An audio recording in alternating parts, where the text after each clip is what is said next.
I've done several tutorial videos on Dwarf Fortress over the years, and I have packed them all into this one video. YouTube does kind of a terrible job of showing you the next one in the series, and so that way, that's solved. This will cover all the way from day one Embark, all the way to setting up your farms and setting up your still, getting your military dealt with, what do you do with Aquifers, that's all here. By the end of this video, you should have the basics down, and you can be able to hop in, and you'll know exactly what to do whenever the elves come to town. So we'll start with this thing off with what is Dwarf Fortress, I suppose. Think of this as we've got 7 dwarves where we are in the mountains, and we've decided to leave our mountain homes and head off into the wilderness to build a fortress. What do we do with that fortress? Well, that's where the game gets a little bit complicated, because there really is no goal for Dwarf Fortress. Losing is fun is sort of like the theme here with Dwarf Fortress. It's a simulation. Think of it as if you want to make Moria, you can do that. If you want to make a farming village, you can do that. If you want to make a temple to a volcano god, you can do that. It's a very open-ended thing, and that's a little bit overwhelming for new folks getting into the game. And so I'm going to hopefully get you through that. So anyway, let's start this thing off by creating a world. That's where we begin any game of Dwarf Fortress. We build ourselves a new world. Now, for most of this, if anything's overwhelming, I'm going to try to ease into it, but for the most part, just leave it as it is. I'm going to go with small to make it a little bit faster, but we've got just a nice standard world here. We can go detailed if we want to, but for now, we're just going to create ourselves a world. Now, in this creation process, there's a lot going on here. It's creating every dwarf, every human, elf, all the monsters and goblins. It's creating their families and all like the quests that these folks have gone on. Maybe a dwarf ran off into the mountains and fought a dragon. The dragon ate him up. Well, we can read that in here. That's happening now. Wars are happening. Some civilizations may rise and fall.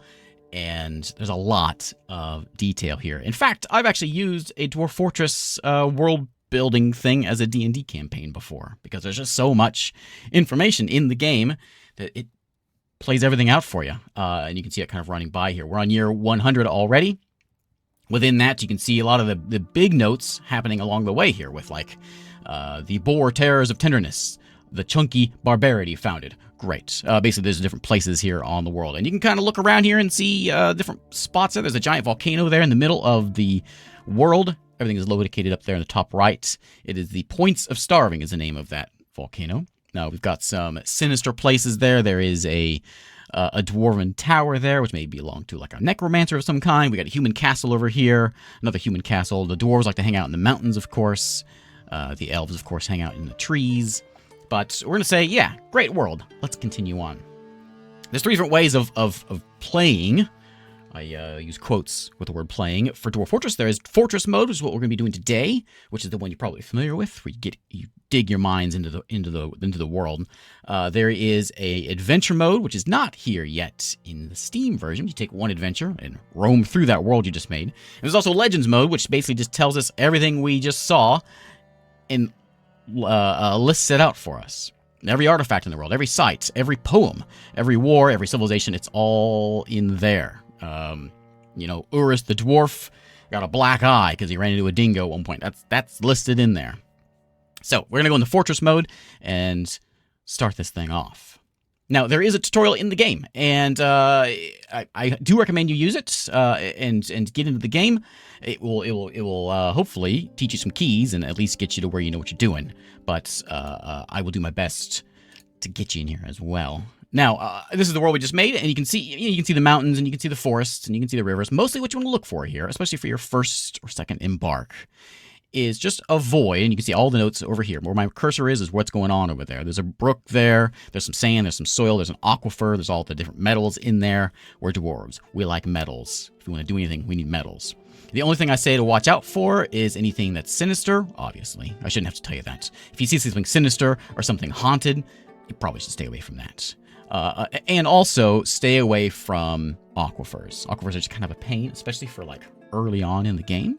So we're going to find a place. We're dwarves. We're going to find a place here in the mountains somewhere. The west is like mountain land, looks like. So we're going to find a place in the mountains. We can click to zoom in. Middle mouse to kind of scoot us around here, or WASD. And we'll find a spot like... you can kind of see what we're looking at here. There's soil over there. There's some soil. There's not a lot of soil here in the mountains, of course. There's some trees over here. Also, you want to make sure you've got trees, because you need trees to make beds and barrels and a few important things. Bows, of course. So we're going to go in here and click Embark and find a spot to call home. If you've got a less than optimal computer, you can lower this Embark size, but we're just going to leave it as it is for right now.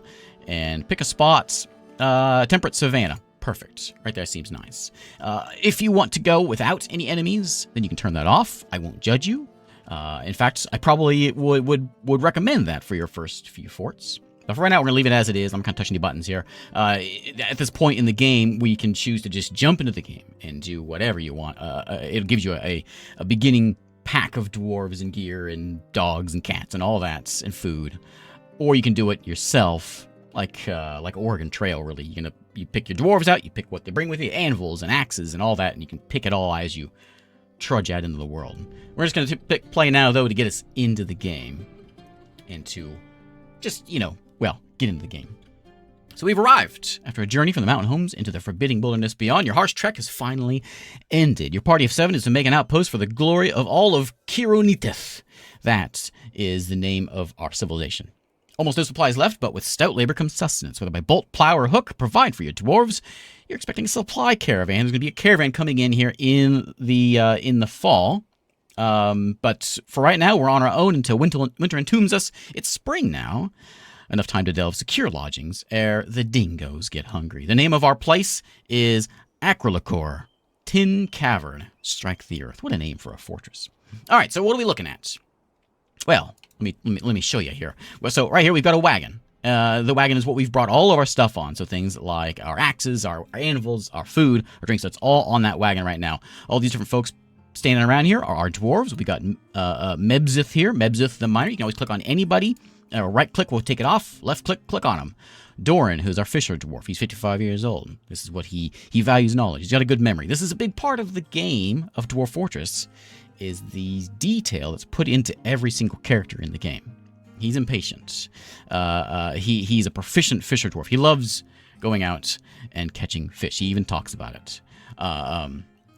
Everyone has relationships, and they'll get married and all that. If you ever have any, we'll see this later on, thoughts is a good way, an overview actually, it's a good way of kind of getting an idea what, if your dwarves are happy and what they're missing. If they're missing chairs, if they're missing mugs, or they're getting rained on, they'll tell you all this stuff, and so you can kind of help you out. Now, as far as what we're looking at for the game world, I'm going to use the mouse wheel to scroll up, and we can go up into the air. I'm going to hold control and scroll as well to kind of zoom out a bit so we can get an idea of what we're looking at here.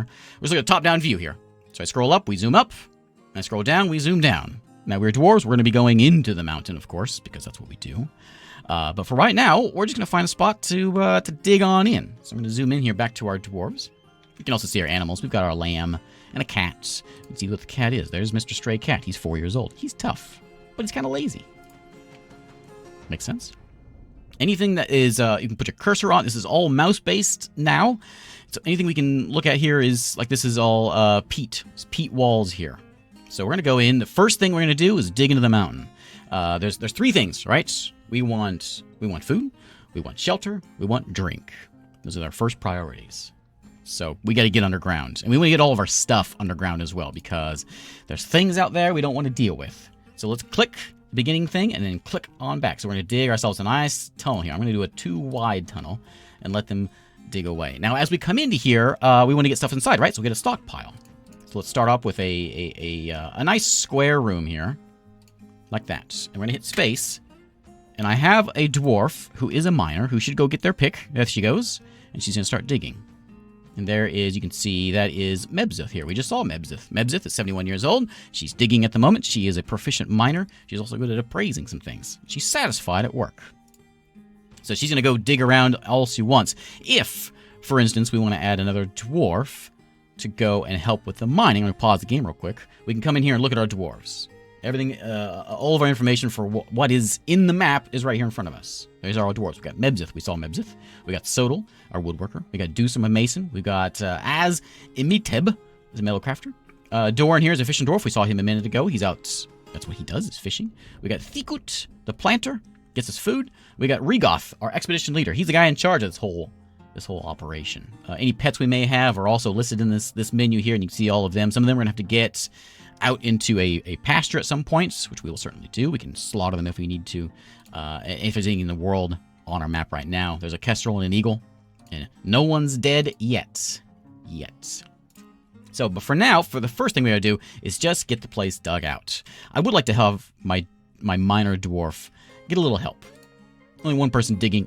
We've got more than one pickaxe, so let's go grab, like our metal crafter here, old Az, isn't doing anything right now. And so Az, I would like you. I'm gonna go over here to Az's chart. We're gonna go to labor. I'm gonna say, Az, go mine.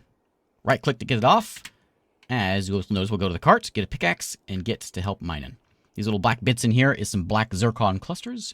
Good stuff. We're dwarves, we love that kind of stuff.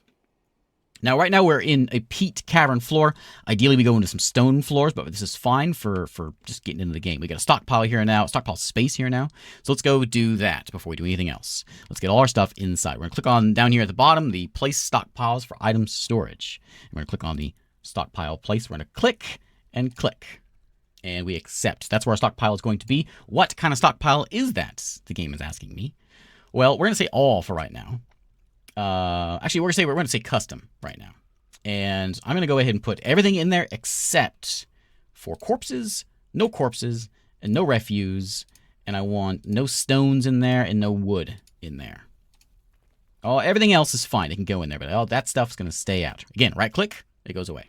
Right click again, it goes away. And the dwarves are, you can see they're going through the cart, grabbing that stuff, throwing it inside. If anything comes up, any tool tips, they're all listed over here. We can right click to make that go away. There's no, my fisherman is complaining there's no fish to catch. He'll be all right.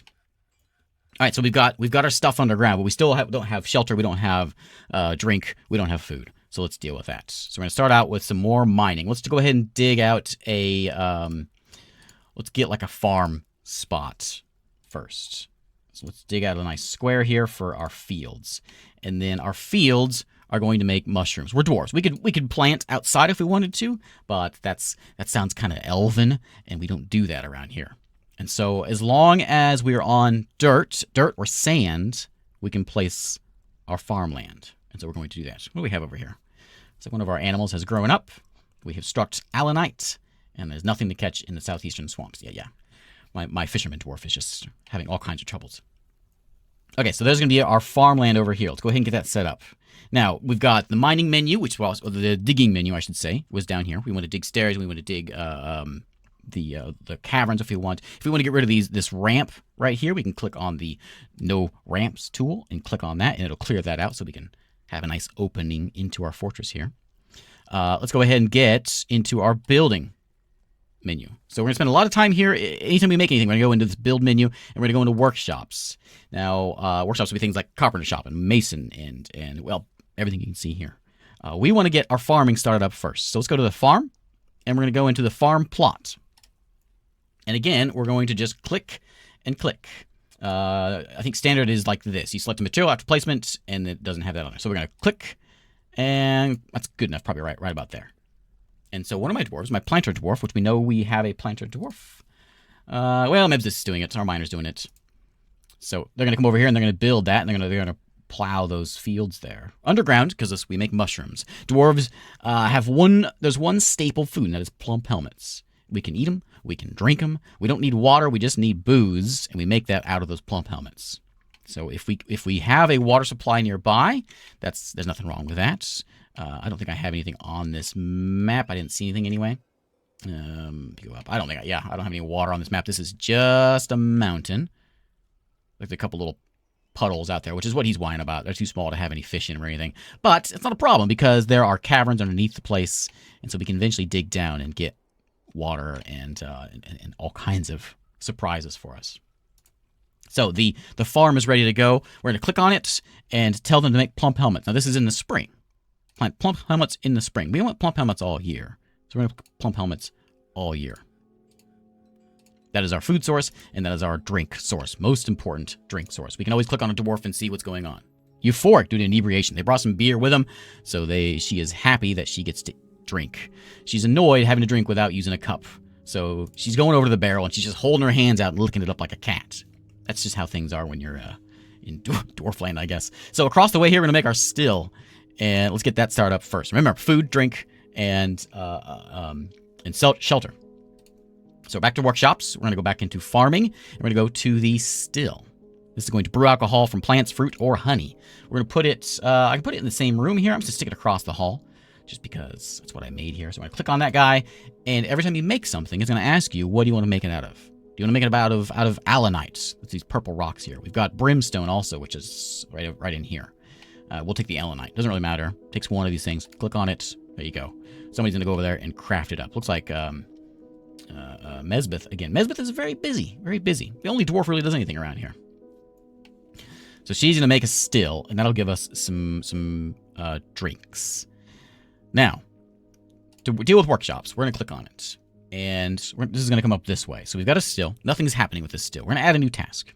I would like you to make some drinks. So we'll do that in a minute. When we get some, we're going to go brew drink from plants. That's going to be our thing we're going to do here as soon as we can. You can see it says requires empty food storage item. Means that we don't have any barrels to put it into. So let's deal with that. I'm going to dig out a little bit more here. Something like that. We're just going to have like an end room here. And this is going to be kind of like our main hall for our dwarves. We'll have our tables and our chairs. This is our shelter.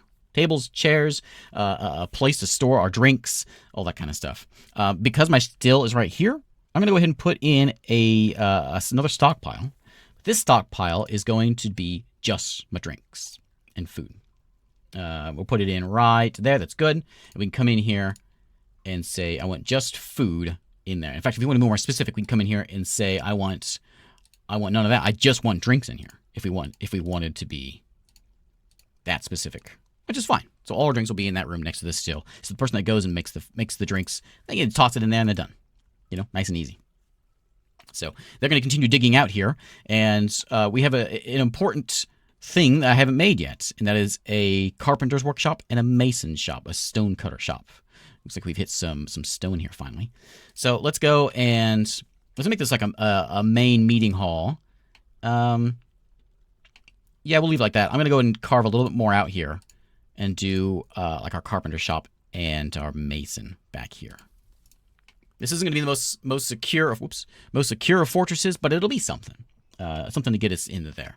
We'll get some doors to get this place sealed up. We'll get food and drink and all that taken care of. This room is done over here, and so and also as is this one. So let's go ahead and get to building another workshop. We want to go ahead and get a carpenter shop. This is going to take all the wood outside and make it into beds or barrels or whatever. So we'll make it out of brimstone. Sure. You maybe wonder, where's all the wood? We don't have any wood. That's right. We haven't chopped any. So we're going to go to the tree chopping thing, a button, and chop some trees. There's 2 trees here. We just sort of highlight whatever we got over there. There's one there. We can highlight that. And our wood cutter, which we can see over here. We can go to tasks. Actually, click tasks right here. And all the things we've got. Fell tree. Looks like Sodal is on the way to doing it. And we can see Sodal right there. We can even follow Sodal if we want. And watch Sodal chop that tree down. And there goes all the logs. What do we can do with these logs? They're just laying around outside. We can, or because I didn't put wood in that stockpile, we can set up just like a wood stockpile outside. Just, for keep things organized around here. An organized dwarf is a happy dwarf. No, I don't know about that, but that's, sure. Let's go get a wood stockpile there. And so then, if they have any free time, they'll go do that. We'll go over all the tasks and all the work orders in a minute, and we'll see where that comes in. But those will get hauled over there in a minute, what they're dealing with these farm plots at the moment. Now, the carpenter's workshop, we want it to make barrels and beds and things. So same thing, add a new task. What do we want? We want beds. We want let's make 4 beds. There's an easier way of doing this, but I'm going to show you the basic way right now. We want beds. We want barrels. That's where we're going to be putting our drinks into and food. We can take a couple bins because that'll help us with our stockpile land also. Keep things a little more organized. We can have a whole, rather than having a toy per square, we can have a toy in every, mini toys in one square. It's a bin. So there's the carpenter shop, and Sodal, again, is hard at work getting that done. If there's ever a time when somebody's not doing a job that you want them to do, you can go over here to, don't show me that again, over here into tasks, labor. Now, labor is all the jobs that our dwarves are going to do, and what they're good at as well. So, for instance, miners. We've got Mebzith and Az are our 2 miners. They're the only ones that selected to do the mining job. So if you ever have something done, like you put out your planting and nobody plants, no one's doing the job, for instance, then you'll have a planter now. So right now, everyone was able to do it, which is why everyone was hanging out there. I just want Thekut to go and do the planting. It was over here. Now it's just the coot that's going to be going and doing it. Same with the fisher dwarves. Only the fishermen will do it. If there's anything missing, then this is how you fix that. The stonecutters, engravers, and haulers is all on everybody. You can change that. If you ever need to add a new one, maybe you want to have a doctor, for instance, you can do that. And you can select who you want your doctor to be. We'll say Reguth. You can go be a doctor. You know, that kind of stuff. You can change the name if you want. This is my doctor 1. There we go. Okay, again, right click goes away. So we got some things made. We have a carpenter shop making some beds. Apparently he's made some. They are not enough space in my storage bin, so they're just hanging out over there. I forgot I have food in here, so I'm going to go ahead and tell this stockpile. Click on it. Click view stockpile. I'm going to tell it to not carry drinks. Oops, wrong button. Not carry drinks. Because the drinks are in the other one. So all the drinks should get moved from here into here. So our still will get to work as it needs to get to work. One more thing we want to do with our animals. We got a bunch of animals hanging around this cart here. And they need a place to pasture. Not all of them have to pasture, like the cats and the dogs and like bunnies and chickens. They can be wherever. But some animals, like the horses, animals that eat grass, basically, we're going to go and give them a zone. So we got a new button here. The green dwarf down here is a zone. So we're going to set up a spot. We'll just put it in like right, like right in here. And we're going to make this a pen/pasture. I'm going to click there and just put him like, that's fine. So there's our pasture of our animals. We accept that, and we say what animals are going to be in there with this button right here. And we can say the dogs and cats can go anywhere. The cats are good to keep around the food, keeps the rats out. Dogs keep other things out, birds and things away from your food and stuff. So let's go and put the donkey, the sheep, the llama, the horse. They will all go over there. Again, right click, and someone will grab them and move them into the pasture so they'll hang out here and not die. So if you ever have an animal that's dying because they're hungry, they're not pastured. Looks like Sodal has made a masterpiece cherry wood bed. Great. Speaking of beds, our dwarves don't sleep anywhere. Shelter was one of the first ones I mentioned, and we're not doing it. So let's build a doorway here. We're going to build a little hallway. We're just going to make a dormitory for right now. You can do individual bedrooms, of course. Typically when I do individual bedrooms, I do like just little 2x2 rooms. You can do 2x3 rooms if you want more space for your dwarves and give them each individual beds. For right now, a dormitory is fine this early in the game. So we'll get that dug out for that. I want to also make... I'll do that one out there. So our... we need more barrels getting made. Let's get some more barrels made. More barrels. 2 more barrels. Why don't we? There you go. She's going to go to work over there. Okay, so here's our dormitory. Now, in the carpenter shop, we made those beds. They're hanging out in there. You can see them in the pile. We got a cherry bed. We got a pecan bed. So it looks like we got another cherry one over there as well. So let's go put those out. Again, build for B. And we're going to go into furniture this time. And we're going to say beds. So now, this can be kind of annoying if you have it on the default setting, which is select material every time and uses the... and it's going to... I'll show you. Click on it. It's going to ask me what to make it out of.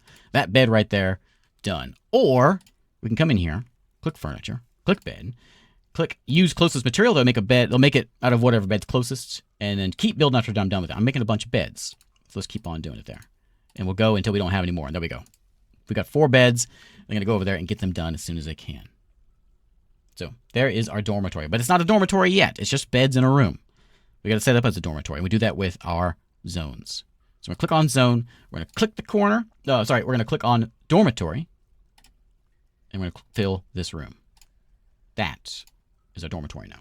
And all those beds are known as dormitories, so the dwarves will know where to go sleep. Let's go ahead and get that stoneworker shop I was talking about before. So we go to the workshops again.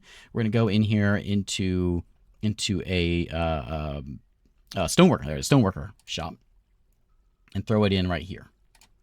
There we go. Because I have that still set up, it's just going to make it out of whatever. If I wanted to go back to select a material, I could click that one again to have it do that. Something I like to do is I like to have like a wood stockpile and a stone stockpile next to my carpenter and my mason, because then they don't have to go so far to grab stuff. So we'll go ahead and do that real quick. We'll set up a small stockpile right here. Something like that. And that will be our wood stockpile, which we've already got wood outside, but there'll be some more wood in there. We can make another one over here. of stone. There we go. So they'll haul whatever they can out this way. You may notice my dwarves are still hanging out outside. And if we look at them, they are probably a little cranky about sitting in the rain. I think it was raining earlier. Well, it was raining earlier. Now it's cleared. Annoyed caught in the rain. You wonder, why are they hanging out outside? We got a whole fortress here. Well, we need to set up a meeting area. So same thing with zones. We're going to come in. We're going to select a meeting area. We're going to put this in right here. This is going to be my tables and chairs and just a place to hang out and dance. Poets will come in here and, you know, all that kind of stuff. And accept. I'm also going to make this a dining hall. So go ahead and click that same zone here and accept. So there's my dining hall and meeting area. If I wanted to give someone their own specific dining hall, I can click that here and give it to a specific dwarf. But no, this is for anybody. They can come in here and do that. And speaking of, let's make some tables and chairs. And we can do it out of wood, we can do it out of stone, whichever one. So we'll make, actually, you know what? I'll have my mason make a couple of doors. Let's make like 4 doors. And I will show you how to make things a little easier. Rather than just coming in here and having to say, brew drink from plants and do it all the time. Repeat this task indefinitely. Just if you got an empty barrel and you got plump helmets, you squeeze those plump helmets and you fill up your barrels as much as you can, which they are doing right now as we speak. We can also go in and, depending whether I want to show this right now or, here, let me pause. They're missing some plants. That's what that one's all about. My leader can't brew drinks because there's no plants because they're just not coming in. So again, we can go in to our mason shop and we can build them like I've shown. But there's an easier way. There's a work order way. And this way you can set up like, you're going to hire someone to be your manager. And that manager is going to go and give out orders and tell your other dwarves what to do. We do that all in here in the administrator's menu. So, administrator's menu. This one is all of the folks that are in charge of the fortress. We can see Regoth here, who's our expedition leader. If anyone needs a bed or their own desk or their own dining room, then all will be listed here. You may get a mayor, you may get a king if you have a very large fortress, and they want their own stuff, which I've shown how to do that, how to assign it to certain people. And some of these guys will want offices. So we're going to go get ourselves a manager. We'll click the plus sign there on manager. If anyone is good at managing, it'll say it over here. Right now, Regoth is the only adequate organizer, which is fine. Regoth, he's an expedition leader. He's a manager. What a great guy. He wants a study. So he wants to be able to go in, go to his desk, take notes or whatever he does in there. So that's what our next task is going to be. And if we need a dwarf, a medical dwarf, we can do that here. A broker, we're going to use that for whenever the traders come in to go and do some trading. We want someone who knows how to appraise and how to get good value. A bookkeeper will keep these numbers, all the stocks we have in our fortress, food and drink and seeds. It'll keep those numbers more exact. Right now, it's about 70. There's about 40 drinks. But if we get a good bookkeeper, he can keep those numbers better and more accurate for us. Militia commander, we'll go over that in a minute. And I'll let you figure out the rest of them when you get to it. So we've got a manager now. Even though he doesn't have a room, he can still do his job. So let's go over to the work orders. Again, all these buttons down here, you can click any of them and get to what you want to. Work orders, there it is. So if you want to make a new order, let's go make a new order. So I want some chairs. Basically, I want chairs. Rather than having to click at build chair, build chair, build chair multiple times, we can say I want some wooden chairs. And I would like, I don't need 10 of them, but I like, let's get 6 of them in this place. If you wanted to mess with like less than, checking if there's less than 2, then come in and make more. You can do that here. We're not gonna worry about that. We're just gonna make 6 chairs. Done. I also want to make some tables. Let's make some stone tables. We want rock tables, and we want to make 6 of those as well. So now my manager will go over there and tell some folks to get to work, and these will start getting made. You can see they are showing up here. If something is being done, you can see it's being done as we speak. She's in there right now. Dusum is in there working it. My mason is in the carpenter shop for some reason. Sodal is in the mason shop, whatever. And when they get done, we can go and move them into our dining room. So we'll have a place to sleep and a shelter. I think I've made some doors. Let's go back to the building menu and let's build some doors. Doors. And again, we can select what we want to make. Sure, I'm going to put a door here at the entrance. And we've got 2 Allanite doors. We'll put one there, and we'll put one right there. At least, you know, close this place up. We can put more doors for our dormitory. We can put them in here as well. Let's get those tables and chairs done as well. So we got 6 tables, which may or may not be done. And if they're not, it's fine. Nope. In fact, none of them are done. So let's go maybe my chairs are done. Let's see. There's 4. Okay, 4 of them are done. So they go get those chairs and pull them over there. I do want to show a couple other things. This is the beginnings of a fort, right? We're secure. Our animals are alive. We've got food. We've got drink. We've got carpenter shop, beds and things being made. We got barrels being made. My wooden chairs have been made. It tells me up there. Right click to go away. We've got a somewhat secure place. Animals are fine. The cart is no longer useful. We can click on it and get rid of that cart, which will pull all that stuff inside. Eventually, of course, our animals can go inside once we get maybe some caverns down below or something. I do want to show stairs because it's not a bad idea to just go straight down. We're living in dirt at the moment, which is borderline elf, and we don't want that. So we're going to go back into the digging orders, and we're going to set up some stairs. So let's build a stairwell like here. Let's just go like 3 wide. We click there, and we're going to go down. Go down 4 levels. And that's how, and you can see they're already working on it. And as they go down, they're going to find, we got some silt down here. We've got, what is that? Some cobaltite, some allanite, some gold. We found gold in our walls right there. Not a bad idea to mine that stuff out to make some things to sell. So there we go. That is, oh, let me get my tables set up here. I'll get 2 more chairs. Chair, and we'll get tables. There we go. Tables done. Let's get them all placed in there. Looks like I missed one somehow.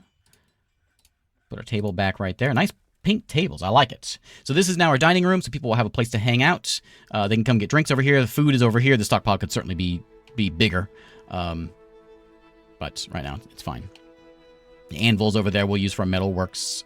We've got the wheelbarrow they will use if they need.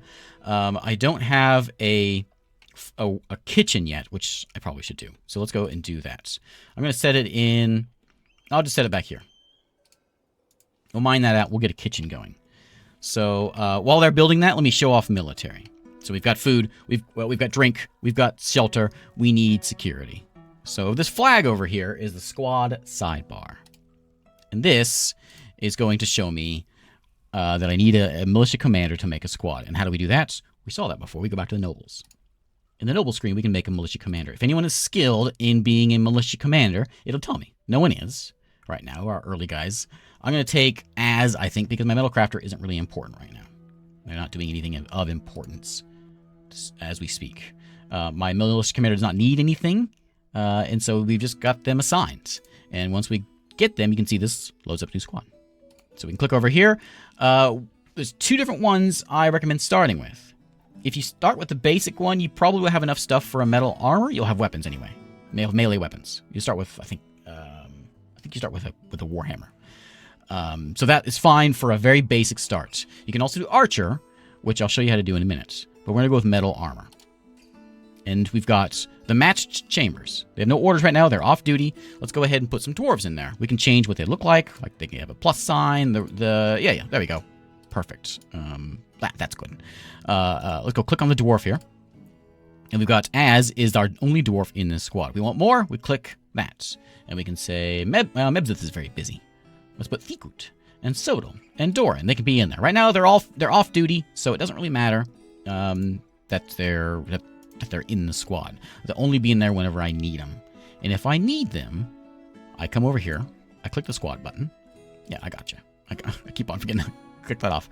We click on the box, and it will tell us we got different orders. We can tell them to go kill something. We can tell them to move somewhere. Move over here, and they will eventually come gather and stand in that spot. And you can see there they go. They want to grab weapons, and they're going to stand here in that spot. If we want to cancel an order, we hit the cancel. If we want to give them a route, we can do that as well and have them pace around the dining room. And they will pace around the dining room. Or you can set this up as an order like along your wall outside once you get a fortress. Cancel that. We can assign them to a burrow defense, like stand them in a tower with a bow. We can assign them to train somewhere. But for basic stuff, there's your basic stuff. So, if you want to get an archer squad, you're going to come in here and you're going to make a bowyer. A bowyer's going to make the crossbows. And you make a craft shop, which is going to make your bolts. And that's a very easy and simple way to get a starting military squad. If anything, for shooting wildlife or any bears or anything else that comes wandering along. I'm going to show you the kitchen. So we're going to make a kitchen in here. Again, workshops. And we're going to go into the farming and the kitchen right there. The kitchen shop is going to right there. And this is where we're going to make sure we get food going. This is one of those ones that probably would be a useful place to use the manager to tell, like, if you have less than 10 meals, then put it back up to 50. Otherwise, we come in here and we say, you know, make easy meals. And I can put it on repeat, but they're going to keep on making it over and over and over again. So you may end up with a lot of meals if you don't watch that. But there we go. We've got food. We've got drink. We've got the ability to craft. We've got supplies. We have a secure, somewhat base. We got doors. You know, it's something. If we need to lock a door, we can do that here. Click on the door. Forbid it. If something terrible comes out and wants to kill us. I want to make sure we get into the door over here. I don't like that there's no door here in my bedroom. So we're going to put a door in my bedroom. There we go. And then I got one more thing I want to show, and that is we can dig out this gold. Just sort of dig that out and get that gold taken care of, because when the traders arrive, it'd be nice to have something to sell them. Because if we can sell them something, then we can buy stuff from them, we can get new armor from them, we can get books, we can get poems, we can get all kinds of stuff from them. So let's go ahead and make a craft shop right here. I'm just going to stick it in here. Not the ideal place, but we'll just put it right over there. It's fine. I typically like to have a stockpile kind of in the middle and have my shop sort of around it and nearby so they can grab it. Oh, look, some migrants have arrived. We got 15 dwarves now. We had 7 before. 8 folks have shown up. Excellent. We've got, oh yeah, the fighting thing. Nothing to catch in the swamps. Yeah. And then the rock tables are done. Okay, you can see this place is getting exciting. There's so many dwarves around. Craft store shop is done. Add a task. I would like to make, now, you can kind of pick whatever you want. These are just going to be things that you're going to make for selling. And so I can't do anything with gold right now. I don't have metal crafter. But if I wanted to make, like, let's see, we can make something out of rock. Let's make rock dice. Figurines are pretty nice because there's like a story with every figurine. So I can tell them to put it on repeat if I want. They'll be very busy just making these rock figurines, and but they sell well, and then we can get new stuff from our friends from the homes, the mountain homes. One last thing I want to show so you don't starve, in case you don't get enough plump helmets in here, is we're going to go ahead and get a workshop, and we're going to make, back in the farming, and we're going to get a butcher. We're going to set this guy outside because he's kind of smelly. And so we'll just stick him in there, and when you get someone that's going to be a hunter, he's going to work on his own. He'll go out, if there's any animals that pop into the world, he'll go out and grab them. Right now there's a bunch of birds out there. He may not get those, but there's a few things he may grab. Oh yeah, we had migrants come in, so our stockpile over here, our pasture needs more animals probably. Yeah, we got a peahen, a peacock we can put in there. It looks like we've got, what are you? I'm not sure what that is. Is that a bunny? Is that a guinea pig maybe? Might be a guinea pig. He might be fine. If you ever get anything saying like your animals are starving or whatever, that means they want a pen. So.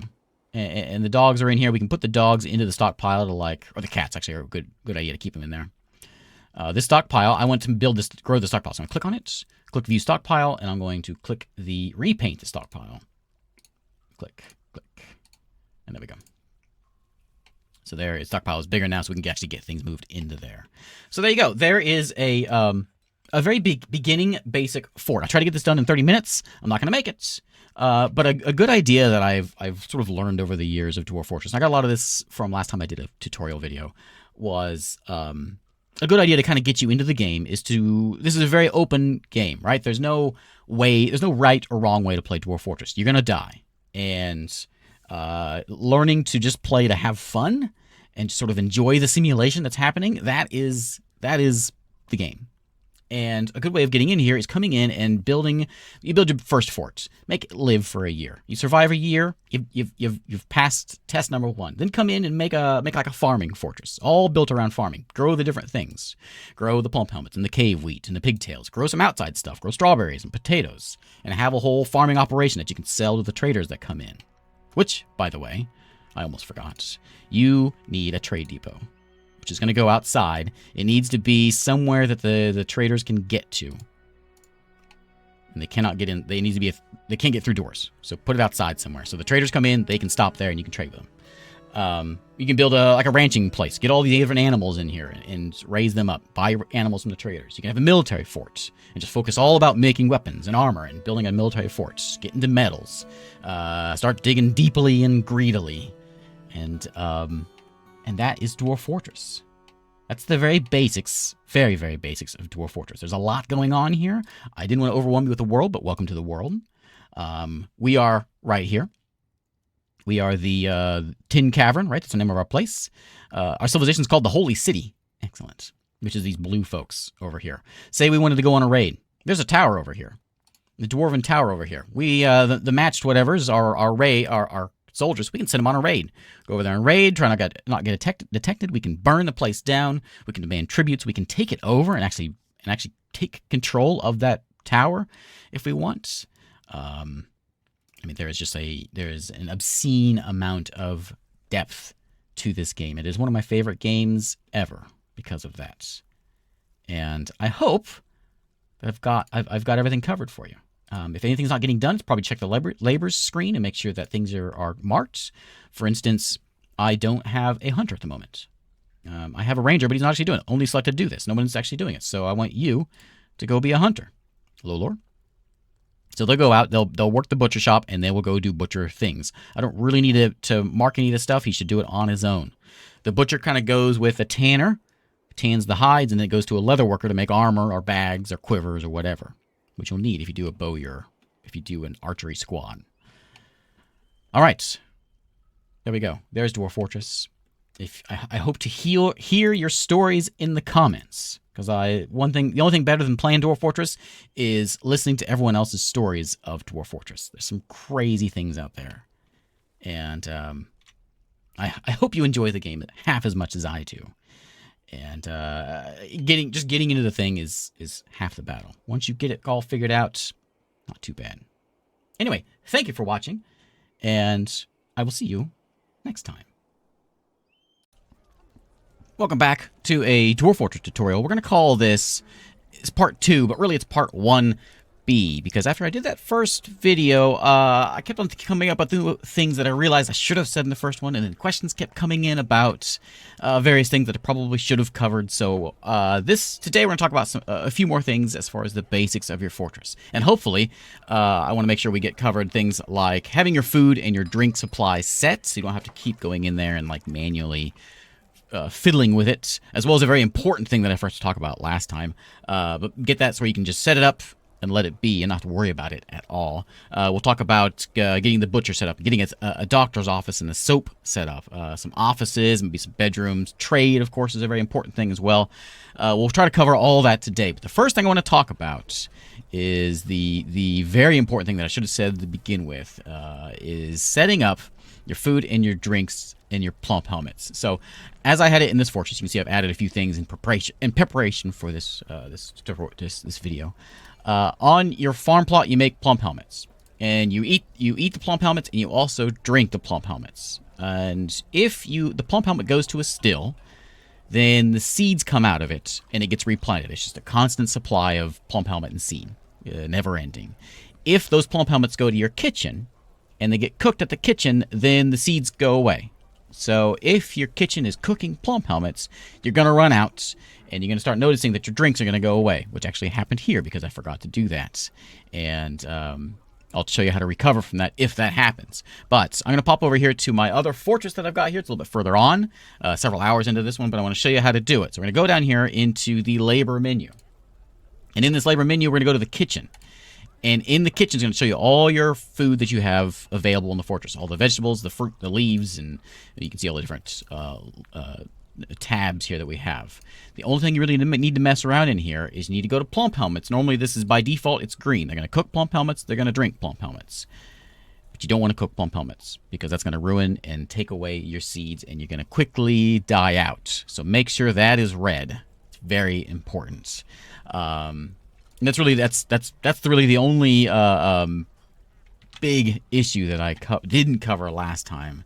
I'll have to make a pinned comment or something in that video to talk about that because it's very important. Now, let's say that you did what I did and I didn't set that up. Well, to recover, I have some drinks in here. I actually ran out. I have some drinks in here.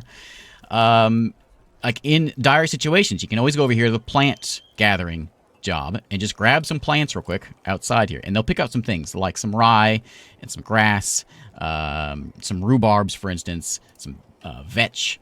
And you can come over here to your still, and your still will start being able to brew drinks from plants. It can't anymore because it used them all, but it made a few things. You see we've got some prickleberries we picked up out there, and this is kind of in dire situations, you can run out and quickly gather up some stuff outside and get some brewing done. So they've got, at least I'm not dead, you know?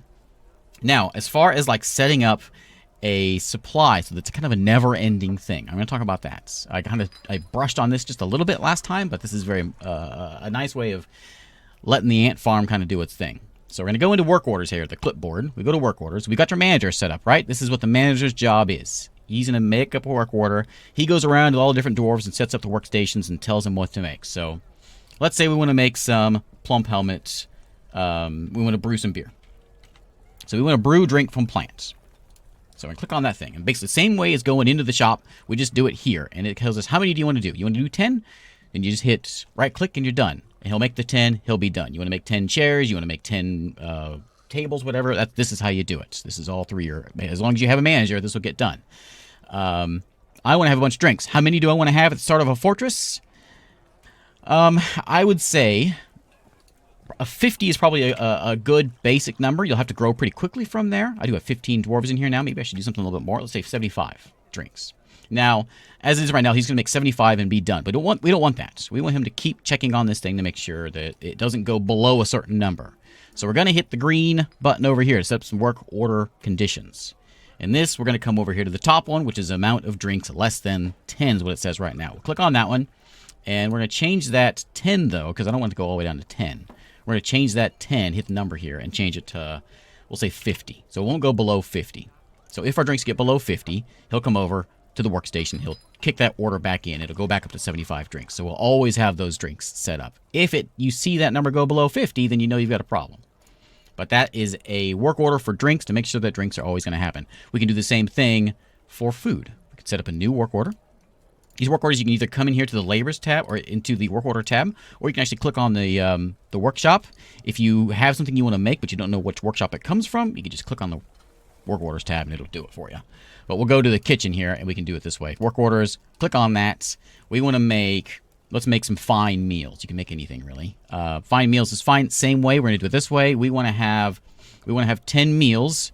Sorry, I just right-clicked and got back in here. Let me do that again, because I kind of went a little quick. Let me go in here. We're going to go work orders. Now I can set it up this way and say just make however many. Let's make, we want to have, same thing, 50 meals is probably the kind of a minimum, actually. But you don't want to give, especially when you only have 7 dwarves, you don't want to give them a whole bunch of work because then they're going to be just stuck in there brewing, not doing anything else. But we'll say 50 for right now. And I'm going to set a condition, same thing. I want it to be, if you get less than 25 meals, then come in and start cooking some more meals. Right-click, done. There you go. So the kitchen is now set, and the still is now set. It should be hands-off. Every once in a while, I'll have to come in here, and I'll have to bump those up. Once I get up to, like, 30 dwarves or something, I'll make sure and crank it up a bit more. And I can do it this way by adding more into that. I can, of course, change my conditions by bumping this one up as well. And that's food and drink. That's all you need to deal with. As long as the kitchen is not cooking your plump helmets, you'll keep getting seeds.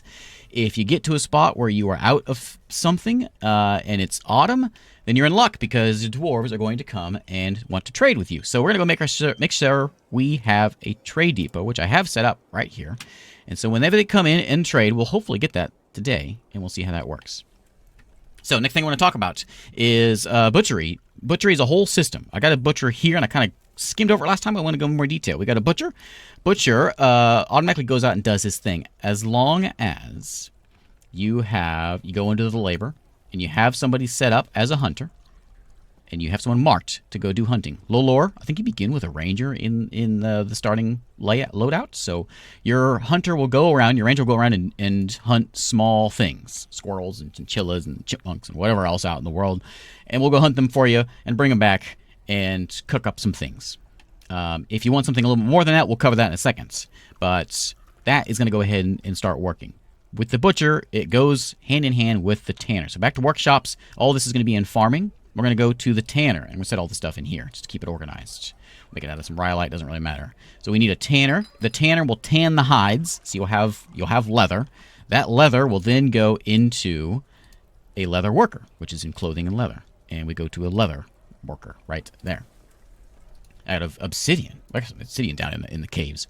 So we'll get that working. Now, again, the tanner, it just does its job on its own. As long as someone has a job, they'll go do it on their own. You don't have to tell them anything about that one. Look at the black shop there. That's cool. The leatherworks is something we need to tell it what to do.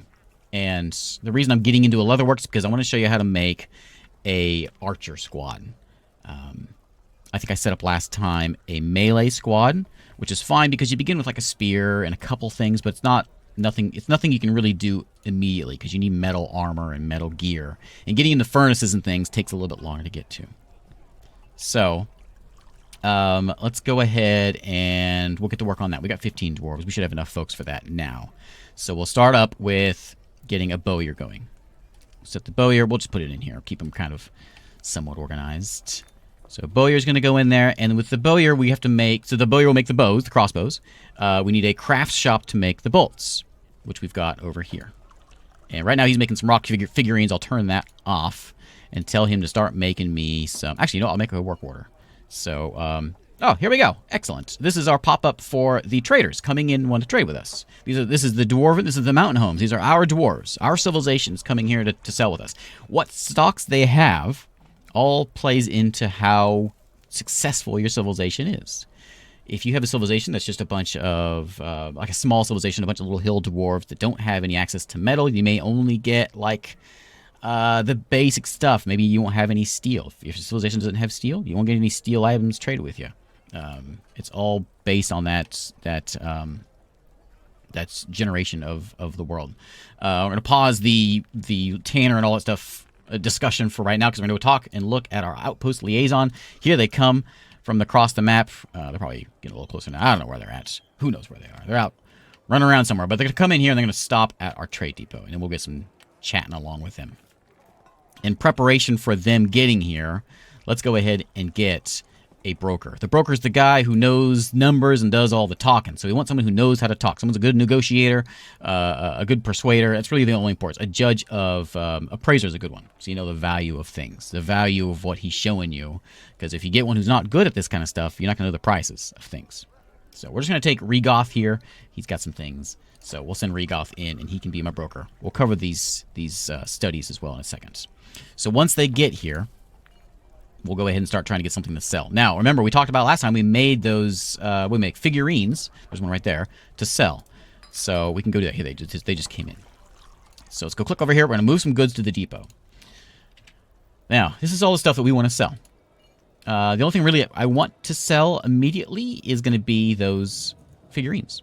So we can click on the bin here, and it should be kind of sprinkled in here. Now, if it's in a bin, you can't individually move it over. You have to just bring the whole bin and then do it later. So they're in this one bin, so we're just going to bring the whole bin, and then we'll select it later on. We're not going to sell our mace or whatever. We're just going to bring that whole bin. This bin is this check mark is everything in the bin, and then we'll sort it when we get there. If there's anything else we want to dump, we can do that. Buckets are like real easy to make, so we can sell them. If we really have something that we need, we can sell them. If we don't, then it's not too big a deal. A really good money maker is these jewels. They're you can see the price. It's approximately 100, give or take quite a bit there, actually. So we'll dump these things off on them, and we'll make a little bit of cash on these guys. We can find more gems in the mountain home, or in the mountain. Step ladders and wheelbarrows are just easy making at the carpenter shops. That's not a big deal either, but we'll just do that just to get them going, and they will start hauling stuff. My dwarves will grab stuff and start hauling it into the trade depot. In order to trade, we got to get someone here to talk to him. So we want to make sure our broker does it because he's the one who does the talking. So let's get broker requested at depot. He's going to head over there along with everyone else. As soon as the supplies are brought over, we can go do some trading. As soon as he's there, we'll hit trade. He's conducting a meeting right now, apparently, here in the main room. When they get here, they got a diplomacy thing. This is basically just your outpost liaison. This is the guy, part of your empire, he's just here to tell you about all the things happening on in the world. So as he gets here, new information in the world map, which we saw down here, gets updated. We get new things popping up over here. If there's any artifacts that have been made, or mountains, or new places getting built. This is all still kind of a living world as this happens. So he tells us about that. If there's anything that we want for next year, in particular, like we desperately need an anvil, for instance, then we can say, please bring me an anvil next year. They'll be here next autumn. If we are if there's something that we're missing, like if you start on an Embark and you don't have wood, for instance, then you can tell them, please bring me some wood or whatever. But I don't need anything from them, so we'll just let them be. I usually ignore this stuff and just let them pass. As things get moved over there, we're waiting for, where is our guy? This guy? There he is. He's here. So now we can trade with them. All of their stuff is on the left. All my stuff is on the right. I'm going to sell you all of those. And I'll sell you the buckets because I can make new ones of those. There's the value of what we're asking from him is 0 right now. His profit is 554 dwarf bucks. He's going to want a decent profit.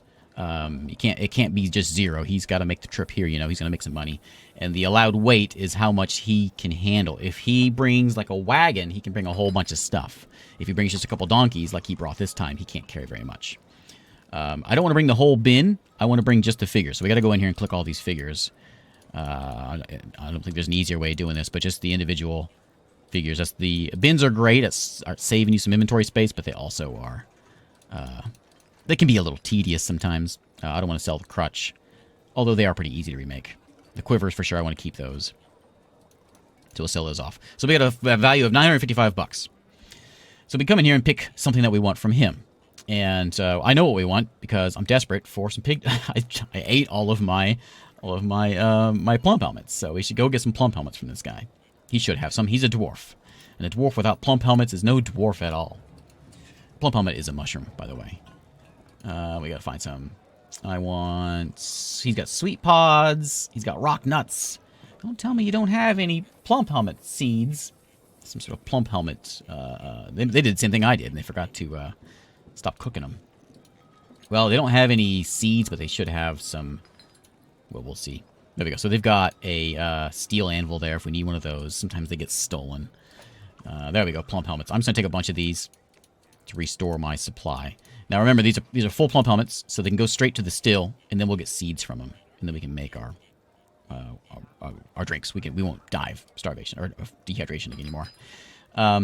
He's still got a 600 something profit here. He probably needs to be 500 or so. There's books in here we can pick up.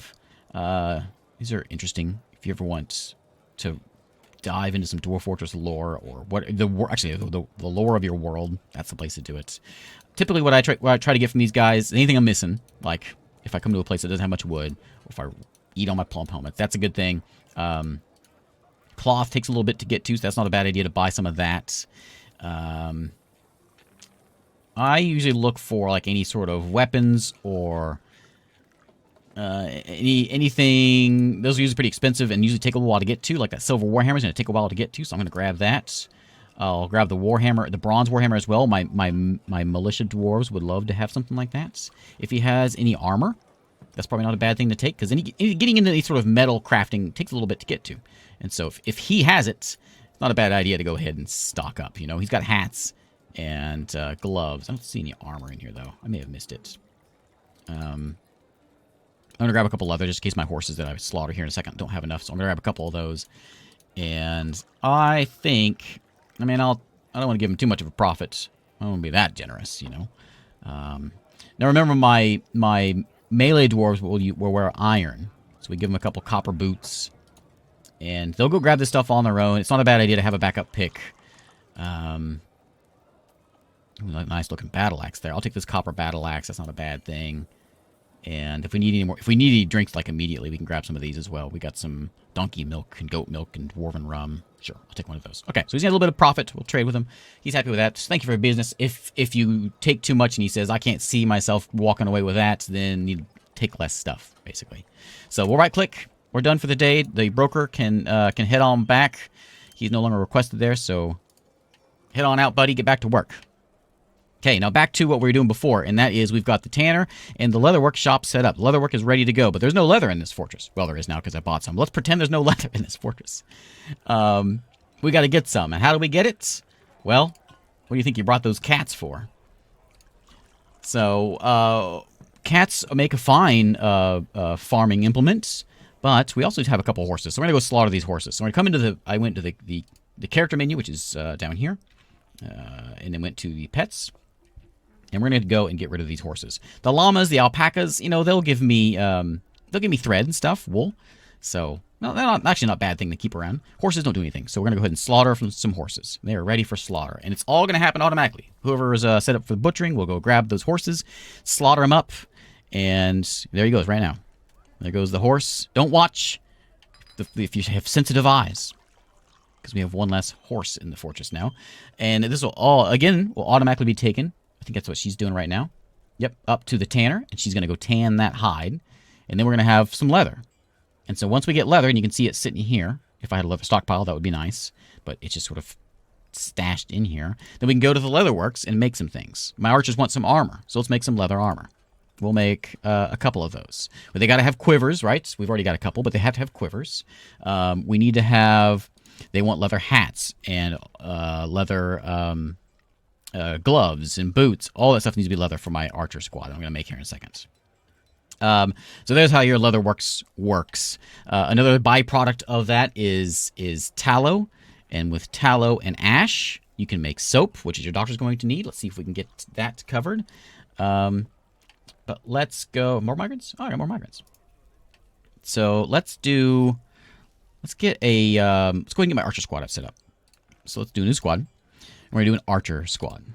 And this squad is the Silvery Loves. Perfect. We need to add some archers to it. We're going to assign a leader to this. Really, we want to find someone that has some sort of skills, that knows how to lead, but it's not too important.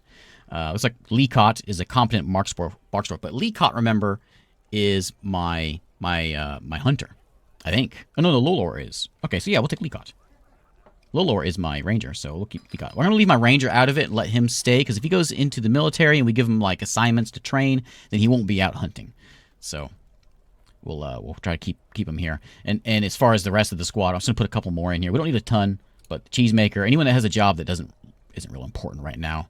Weaponsmith, another weaponsmith. So we'll have like 4 of them in there.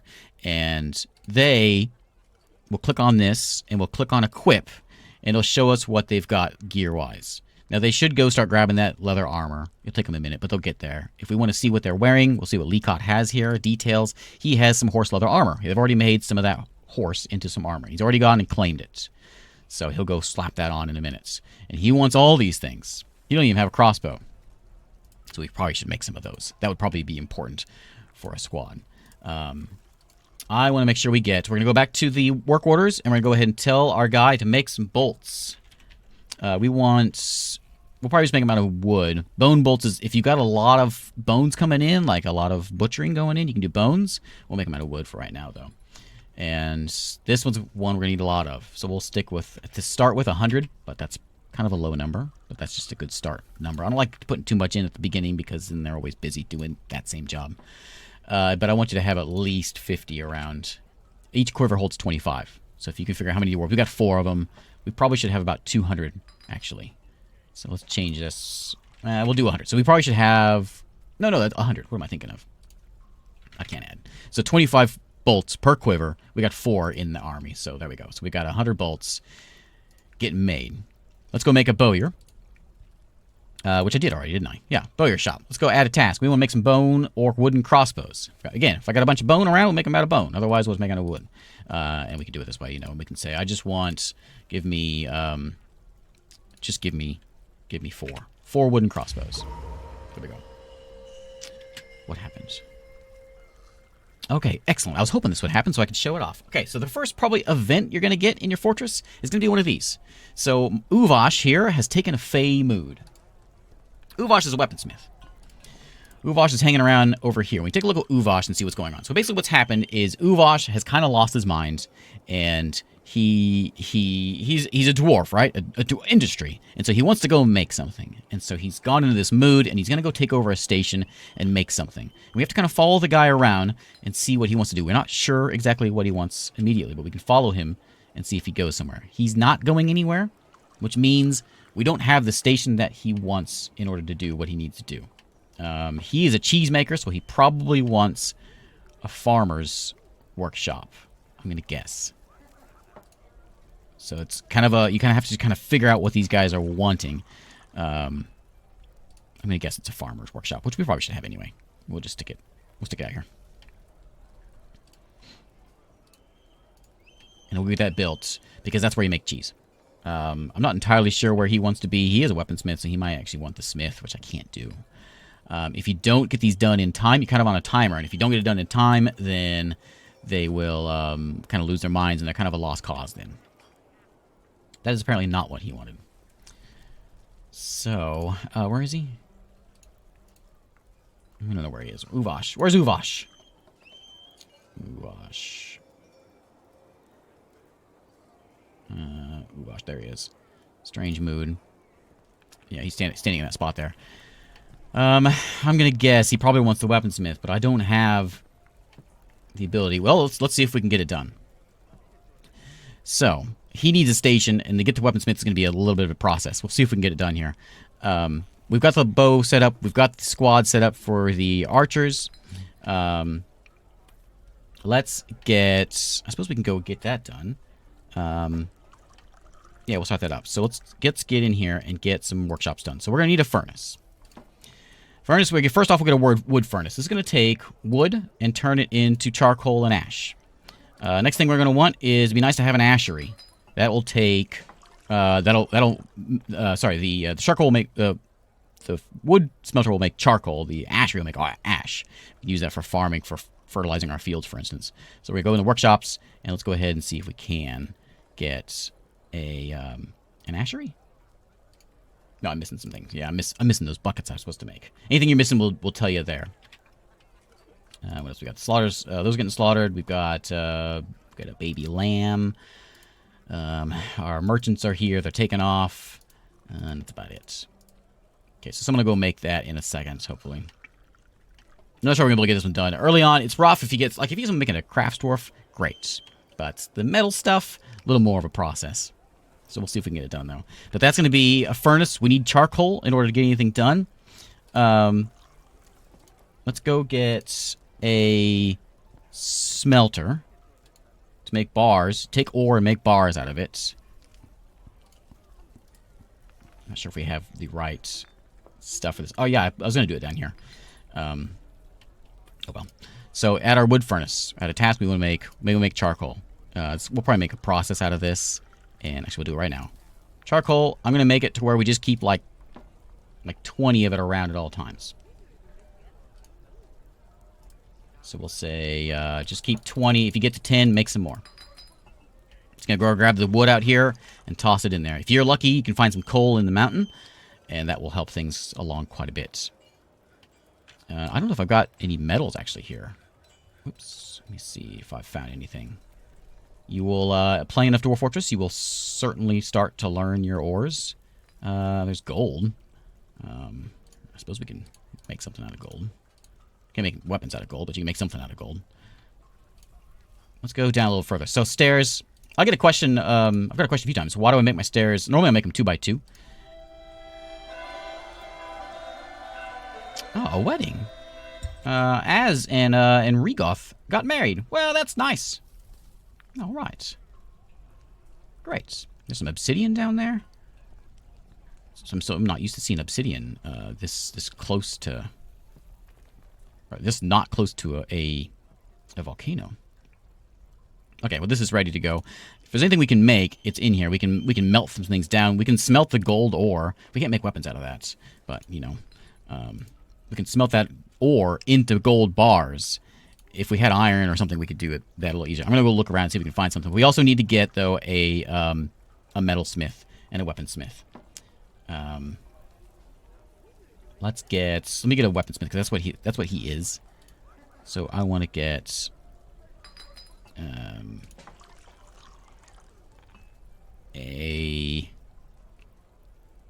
get some metalsmith. Yeah, metalsmith's what we want. There we go. Anvil goes in there, and everything else. So go make that, and if he may go claim it immediately. Okay, so the gold's getting smelted. We could set up a stockpile here. I like to keep my stockpiles kind of nearby and organized. I'm very unorganized in this tutorial with all this, just everything over there. I apologize. But we're going to make this one into a bars and blocks stockpile. So they'll get tossed straight into there. And that gold ore, there you go. We got gold. Gold bars. Excellent. Okay, what was I going to do over here? I think I was going to do a doctor over here. So let's set up a doctor. Another important workshop we should probably get is a mechanic shop, and we'll see what that comes in a second. That mechanic is going to make gears. And anything we want to gear, we're going to make, like a bridge needs a gear, so we can raise the bridge. If we want to make a traction bench, which goes in our doctor's office, then we'll use gears for it. What are we doing over here? Oh, yeah, it has been claimed by Uvash. Okay, so now we can take a look at some things. So Uvash has claimed this building, so he wants to make something from here. We don't know what he wants yet. Actually, we do know what he wants, because he's already starting to build it. I skipped a step. So we come in here, and Uvash is standing there. There's Uvash. Uvash looks a little different than he did before. Uvash, when he's in here, and when he's in a mood, he wants some things. And you have to provide him to it. But he's not real easy to know what he wants. You click on the forge that he's working on, and it'll say in this line here, where he's working furiously, it'll say, I need bones, or I need metal, or I need hides, I need flesh. He needs something in order to do his job. And so basically what he wants is something in a stockpile. So if it says I need bones, go butcher something. If he needs wood, go chop a tree. If he needs rocks, just make sure you get them done into a stockpile. He'll go grab it on his own and do everything on his own. He's about to make us a very nice object, a nice ring, or I don't know what he's gonna make over here. So he's gonna make something special, and this is kind of a cool part of Dwarf Fortress, if you ask me. I want to go ahead and tell my carpenter to get a few more beds. So we'll do it this way. Just make me some 10 beds. It's fine. And I also want my stoneworker to make me some tables. Let's get a couple tables done. And I'll show you how to set up your medical bay. I also want my carpenter to make me a chest. I want a wooden chest. And what we're going to do is we're going to go into the zones here in a minute. As Uvash, the weaponsmith, has created Zursugigan, a gold warhammer. What? She claims it as an heirloom in the name of the family ancestor Thob Wondered Mine. Excellent. Excellent. We got a nice warhammer made. I like it. She's walking around with it now. Okay, so we're going to go back in here into the zones. So she's done now. She's no longer lost her mind. The metalsmith forge is ready to go. We can make other things out of it if we want. And this is how we would make, if we had iron, we can make iron armor. If we had, copper, whatever. You'll learn tetrahedrite gives you copper, and hematite gives you iron. You'll learn your ores here. But we're going to go into the zones and make a doctor's office. So we go to meeting area, and we fill this in just like we did above here. Fill this one on in, but we're going to go and change what this is. And this is how you would add in like an inn or a temple or a library. You'll see your dwarves will get kind of grumpy about not worshipping something. We'll cover that in a second, and that's how you're going to do it. But this is a medical bay now. We can click on the question mark to see what it wants. It wants us to give a chief medical dwarf. So let's do that. No one is skilled in medical dwarves. Asked, you know how to butcher folks. You know how to be a doctor, if you ask me. So Ast is now our medical dwarf. Let's go back in there. Click on that. Question mark. Here's what they want in the medical bay. So they want thread, cloth, splints, crutches, powder for casts, which would be like chalk or whatever we'll find in the mines. They want buckets, and they want soap. Soap is the most difficult one of these to get. We'll assign a doctor. No one knows how to doctor, so it's going to be... Who was it before? My butcher? asked, you, go be a doctor. And I'm going to put a chest in there. You can see they want beds, they want tables, they want traction benches. These are the important ones. We'll put a chest in there, and they'll put all this stuff in that one chest. So I made that chest for that reason. So we're going to build ourselves a chest.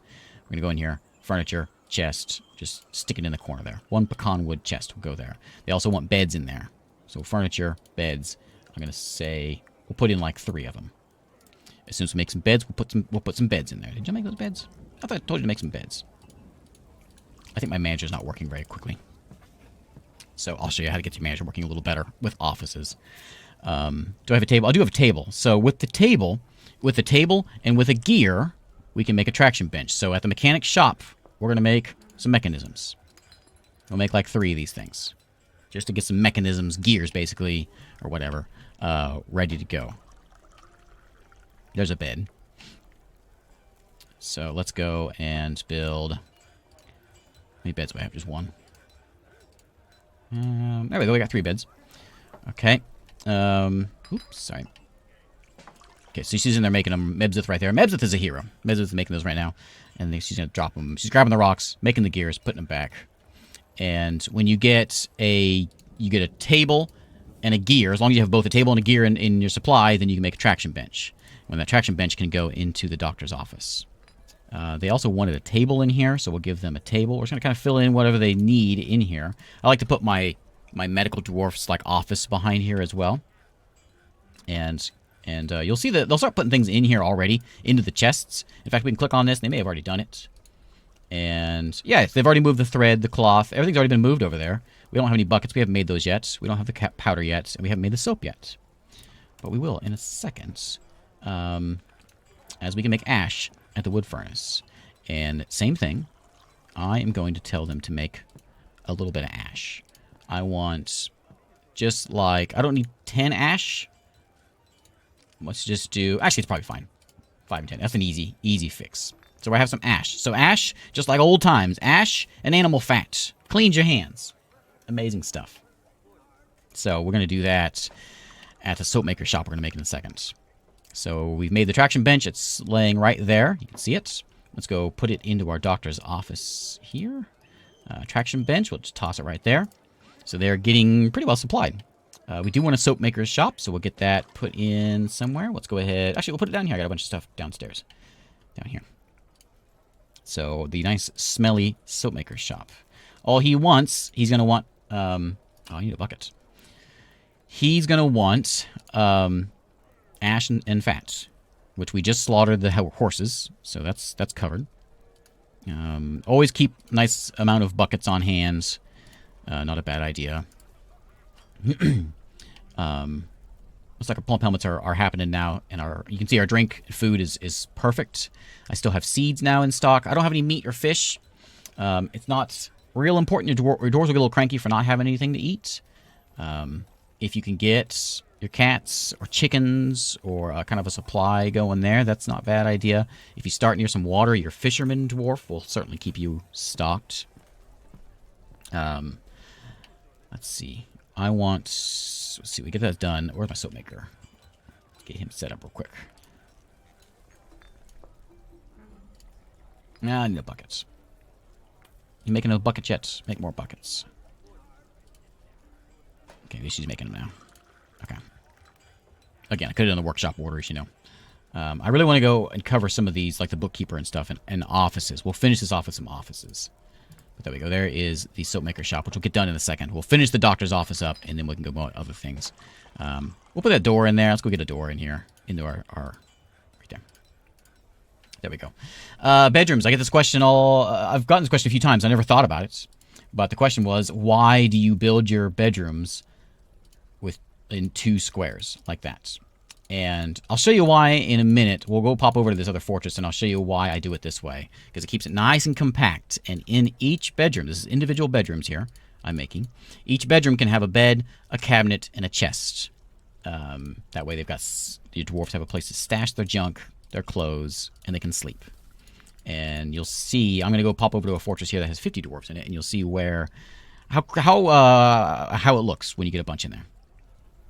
Okay, soap maker's ready to go. Let's go add a new task. We want to... I do not have any tallow because the horse probably died a while back and it's all rotten now. So let's go make some more. So let's go get back into pets and let's slaughter... this cavy sow belongs to Ast. It's Ast's pet. So let's slaughter the donkey, I guess. It's a baby donkey. But we'll slaughter the donkey and... I don't really want to slaughter the sheep or the llama. I think for the sake of seeing this, we'll go ahead and slaughter the llama. I don't really want to, but we'll slaughter them to make sure we get some fat. Oh yeah, I forgot. Your dogs, you can train them. Some animals are smart enough to get trained. So our dogs, we can train one to be a hunter dog, a war training dog. That's that one there. So he'll go around with the army and go fight, or you can put him as a hunter dog, and so he'll follow the hunter around in fights. I prefer hunter. But you can do one of both if you want. So my hunter will always have this dog following him around. And when he's running around, like especially if you break into the caves, there's a lot of monsters down there. He'll hang out and he'll help hunt. Pretty handy. With this gold bar, is this done yet? Not yet. Okay, so with this gold, this forge, we can go and make something. We got gold bars. Let's make something cool. Let's make a furniture. Let's make a gold... statue. I want one gold statue, please. What's that? Oh, a bar of ash. Excellent. Okay, so as he gets tanned, or as he gets butchered and all that, then we will have... Hey, there's gold in that wall right there, too. I'm not sure we're going to be able to get this in time. It may happen, it may not here. Let's make an office also. So we'll go something like, we'll go over here, and we'll build over this way, and we'll build an office. I build my offices 3x3, because these guys are a little fancier, you know? Sometimes they want, like, other things in their offices. And you can see what they want this way. So we'll deal with, let's go with deal with the bookkeeper first. I'm going to assign a bookkeeper first. And what he's going to do is give me some better stock numbers. So Thikut can do that job.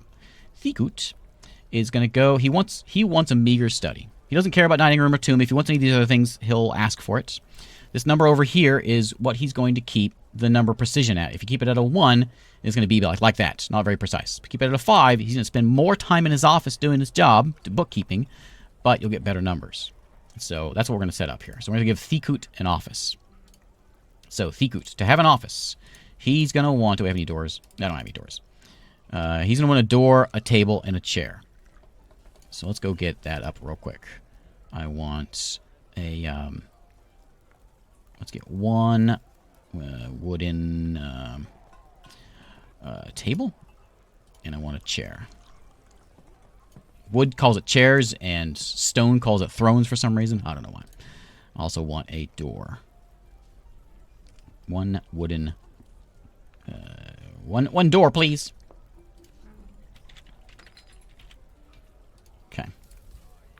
And as he mixes it, we'll go make his office here in a second. We'll get him set up so he can be good to go.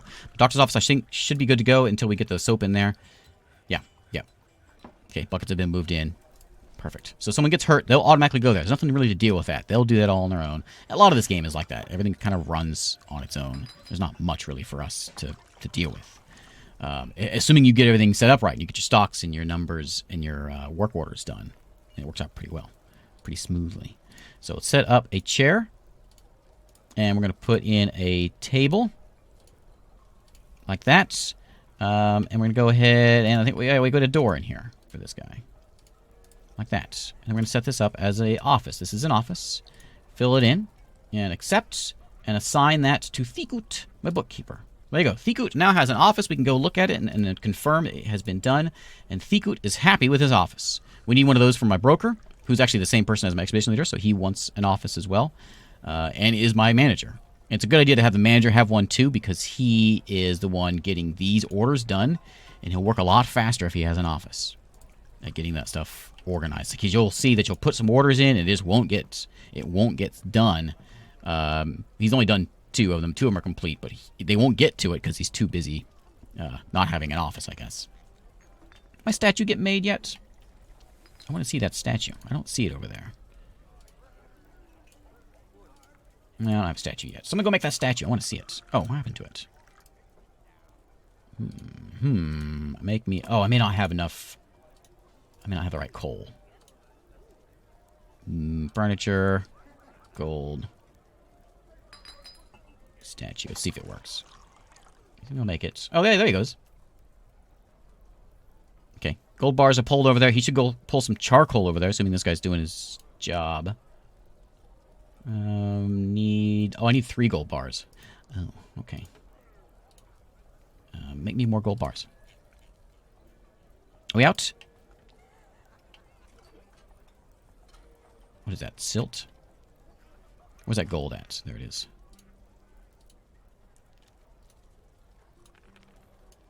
Okay. Make more gold. I want to get a gold statue. That's our grand finale here. Oh, it's been a long video. I apologize.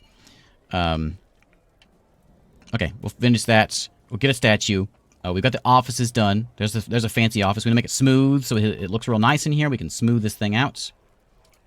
You can smooth rock. You cannot smooth dirt, which isn't as ideal.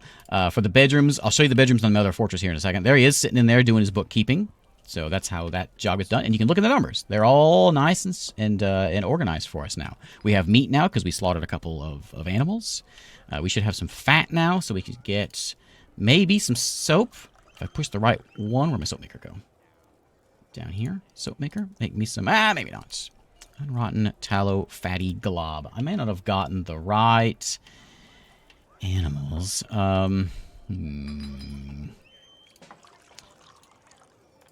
Should go that way. You should just, I don't have really enough stuff to slaughter to get the good stuff.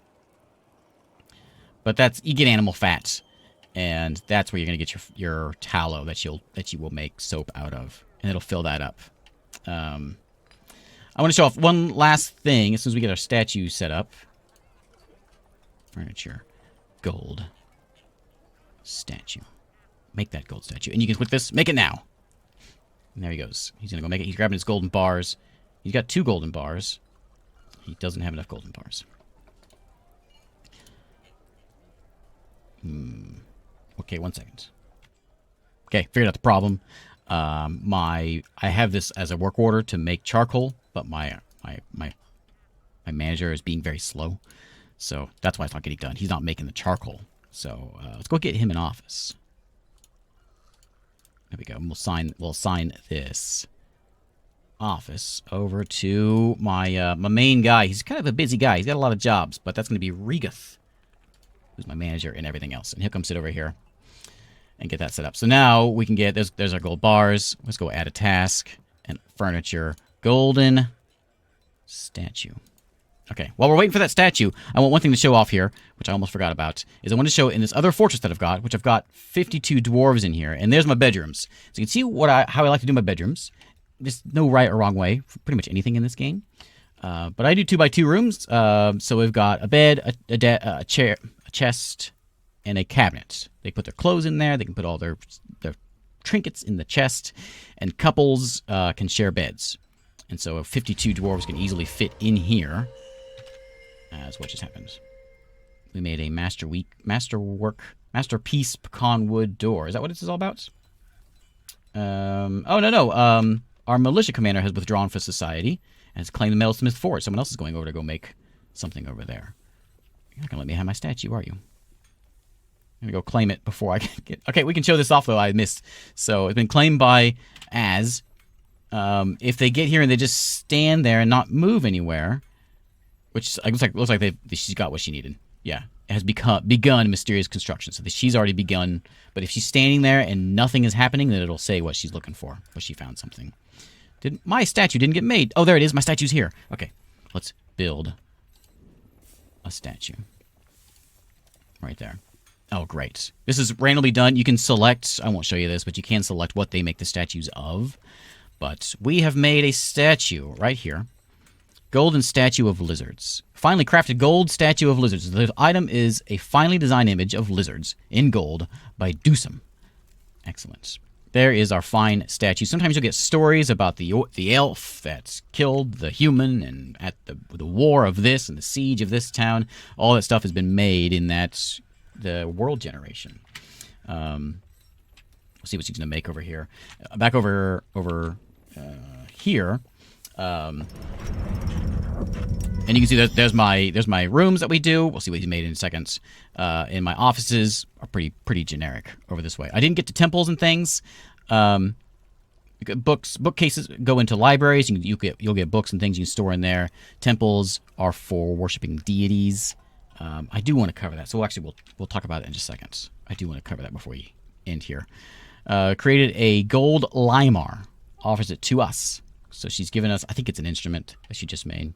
Let's make a temple real quick, because one thing you're going to find here is, shall name you Divine Hair. That was very satisfying. This is Az who made that thing.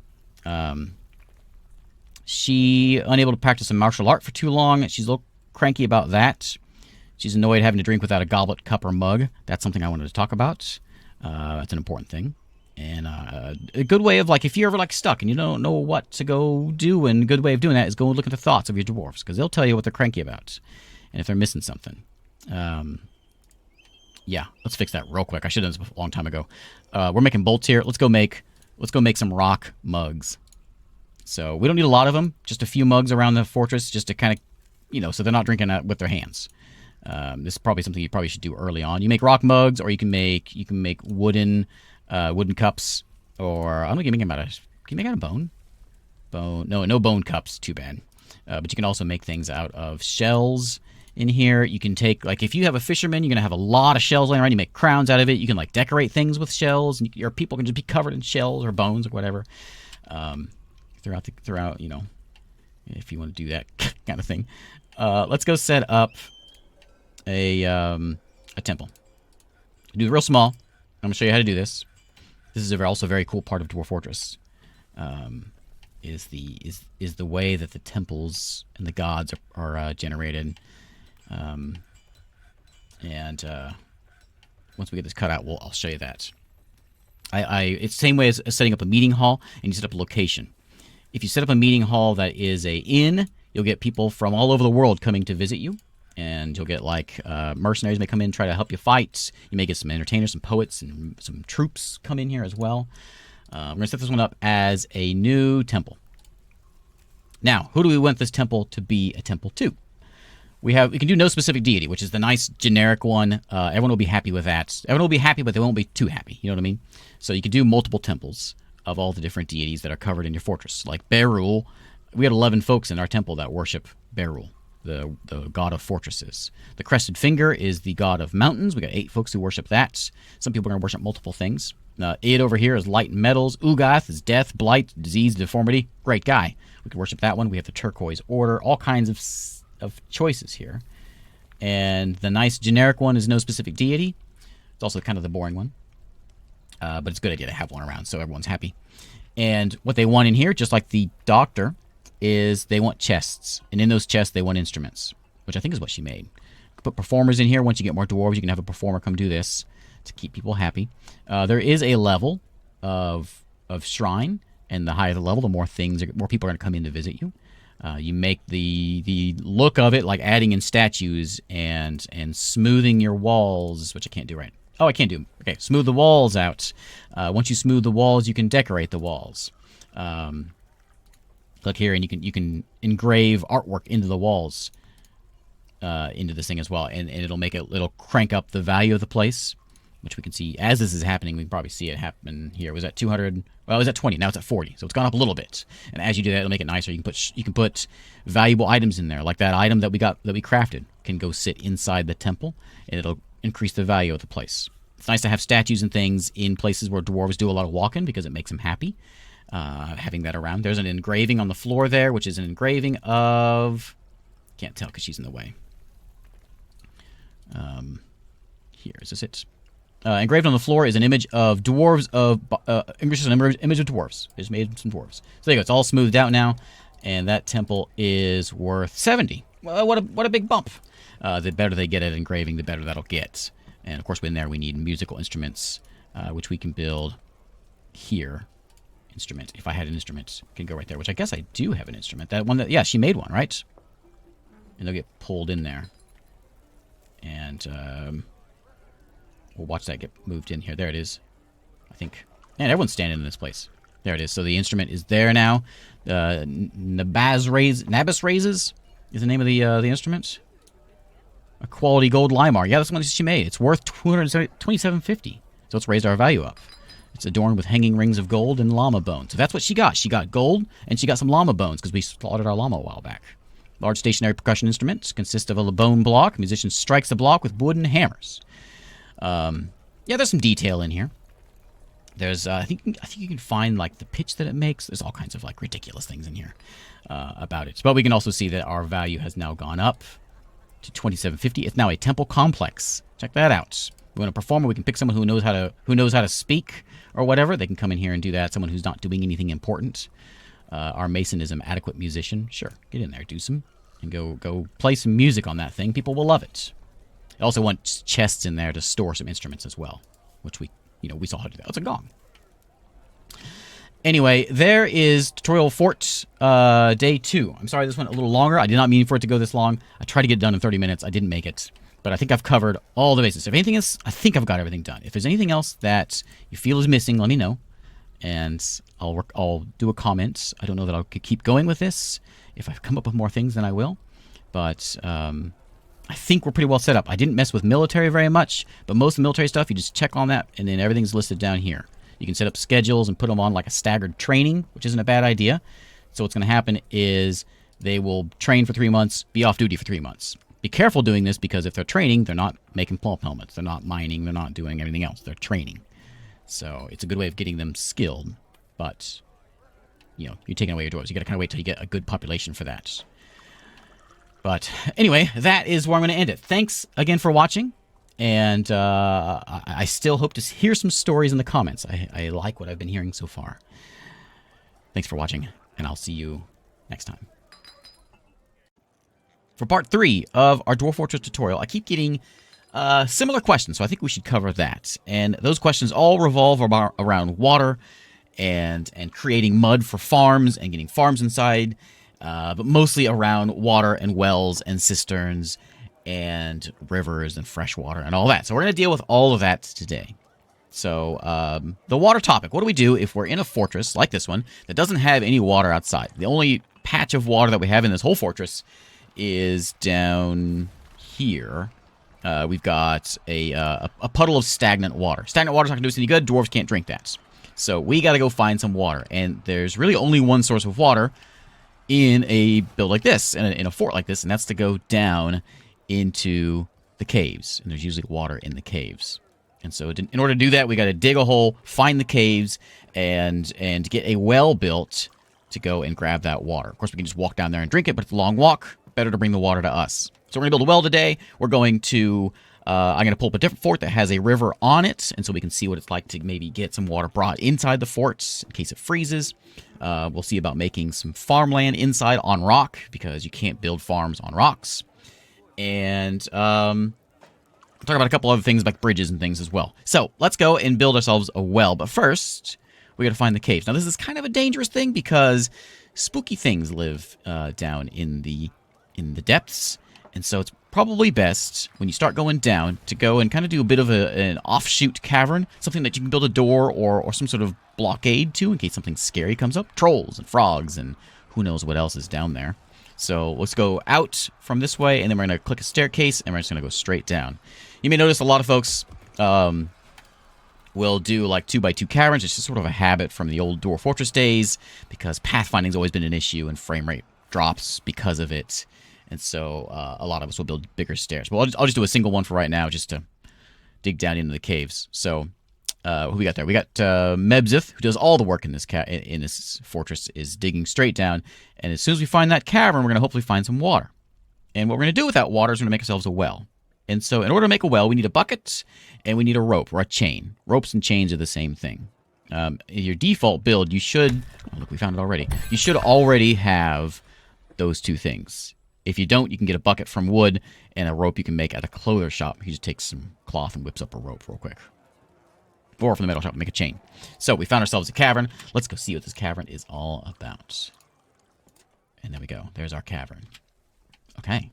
So in this cavern, a couple of our problems are solved as well. We've got, if we run out of wood, there's wood down here. This is all mud that we can grow on farms and things if you don't have any mud to grow on in your fortress. And there's lots and lots of water down here. and all the way down. This is all water down this way, and all good fresh water. There is typically some scary things down here. We'll see if there's anyone down here. Nothing's shown up yet, but we may see some things like trolls and whatever else coming around. So it's a good idea to have some sort of military built up first. I think I'm going to save anything military and defenses. I think I'm going to have to do another video to cover that because it's going to be a pretty big topic. So that'll be part 4, I think. But we've got at least a starter military that can fight off some basic things. But anyway, we've got ourselves a cavern. So we broke through right here. There's our staircase, and it goes through, and it just sort of hits the opening right there. If we want to go build over here, probably better to go and access this from a safer spots. So we can go down and walk out at one tile. Easier to defend as well. So I'm going to go in here. I'm going to erase these other ones because I dug down a ways that we didn't need to go. This cavern's pretty close, actually. So we'll erase all those stairways. And I'm just going to go starting from here.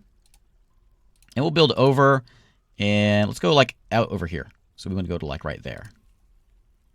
And then let's go down, and we'll get out, like, there. And then we'll build a stair. I did the wrong one. Staircase.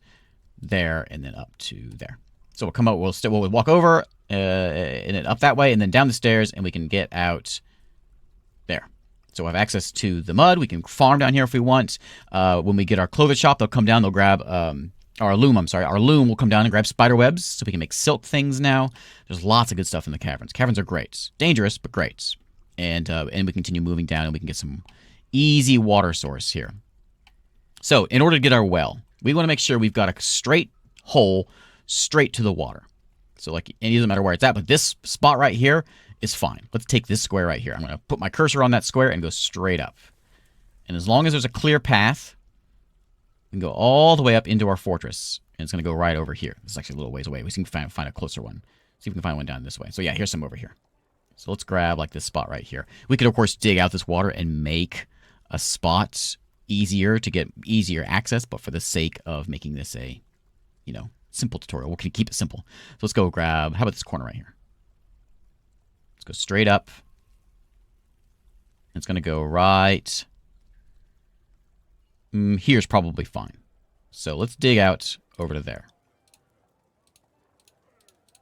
We'll dig like a tunnel out over here, and we'll just put a well in here somewhere. So we go on down. We're gonna take. There's an easy way of doing this, and that is just to build a staircase next to it, and then we're gonna channel. We'll build a staircase all the way down, and then right next to that stair, as they're building the stairs down, they're gonna channel it down. Basically, just make a hole. We do that here by hitting the dig a channel button, which we'll be using later on today also. So let's go get a stair starting here, and we're going to go straight down. And hopefully, yeah, there we go. Right there. So there we go. So we got a stairway going all the way down. And next to that, we're going to put a hole. So a hole all the way down. And this is going to make just a giant hole in our fortress that we will put a well on top of. A well is again, it's a construction with rope or chain and a bucket. And then we will have a water source for our dwarves. Inside the fortress, we will have safe water spots, basically. So since they're getting that built, I'm going to show a second way of getting water into your fortress. And I'm going to pop over here to a different fortress that I have just set up here, which has a river on it. So if you begin with an Embark and you've got a river set in your fortress, well, then another easy way of doing this, if we don't want to go to the cavern, say we want to play it... We're not ready for caverns yet. We want to play it safe, or we want to get, something safer. So what we can do is we can tap into this river here and dig a channel and have a nice puddle of water underneath our fortress. As long as we have a spot of water that's deep enough, and that's 7 tiles deep, we'll put a couple Z levels worth of water. We can put a well wherever we want. So I like a well underneath my inn right here. So what we're going to do is we're going to go dig a stairway down. And let's put it down like, we'll put it here. And we'll go down a couple levels here. And we're going to make this area here my cistern. It doesn't need to be giant. It might be a little too big, actually. Well, too big for the sake of getting this done reasonably quick. So we're going to go and dig that out. And in order to get water there, we got to get it from the river. So we're going to channel channel water out from here and dig it around. And now I want to also mention that this is not like, there is no like guide to Dwarf Fortress. There's no right or wrong way to do this. This is how I do it. If you watch someone else, you can use pumps and you can use all kinds of mechanisms. If you're more of a Factorio kind of person, that may be your style. That's not my style. So I'm going to show you my way of doing this. So we've dug all this. Once we dig this thing out, we're going to channel it down and just build a big cistern is the word. So let's go down one more level. We'll do a double level thing here. We're going to channel this out. All the stuff we just did, we're going to channel it out again, and I'm going to go down. So basically, when you channel out, you're just digging out. You're digging down to the next Z level. So this is a 2 Z level deep hole in the ground. We can even go deeper if we want for a little more water, which would probably be a good idea in the long term, but for now, it's fine. And then we're going to go dig at this level. We're going to actually do it at this level. We're going to dig this way. Now, be careful because it's very easy to... oh, humans have arrived. It's very easy to flood your fortress. I'm sure you'll hear many stories of folks that attempted this and flooded their fortress. In fact, it's very easy to do. So I'll try to not do it here now. We're going to dig over, and then we want to go up. Let's go over a little bit further. I'm going to go straight up to right about there. So let's go dig a stairway at the end, and we're going to come up to right... we'll just... actually, I don't want to come all the way out, so... that's putting a hole in my fortress. So we'll do just like that right there. That'll work. So we got the staircase. Water can flow down the stairs just fine. Okay, so there's a nice puddle there.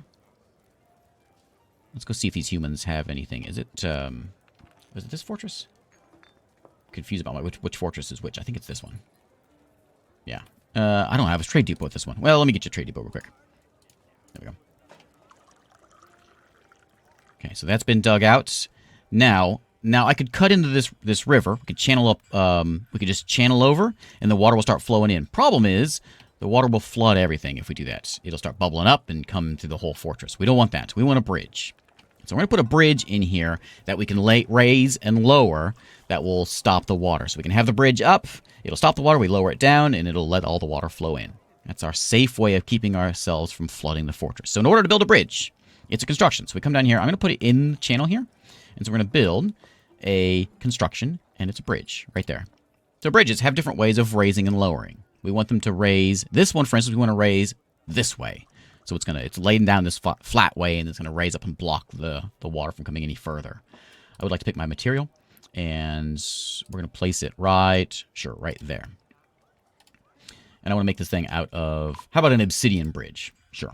So let's go down there and make that bridge. Now, it's not going to work until we attach some mechanisms to it and get a lever attached to it to pull. We pull that lever, it'll pop the bridge up and block it. Bridges are great also for putting in places like this. It's better than a door. It will stop people from... it'll stop some creatures from bashing down your doors. Bridges are more difficult to get through. So we can make a bridge that raises this way and put out something like that. And we'll make this one out of maple logs. Like that. And I'll show you how to do the levers here. In machines and fluids. All we need for this is we need a mechanics bench. And some rock mechanisms, which we make at our... Over here. This guy. Mechanics Workshop, rock mechanisms. That's all we need for this.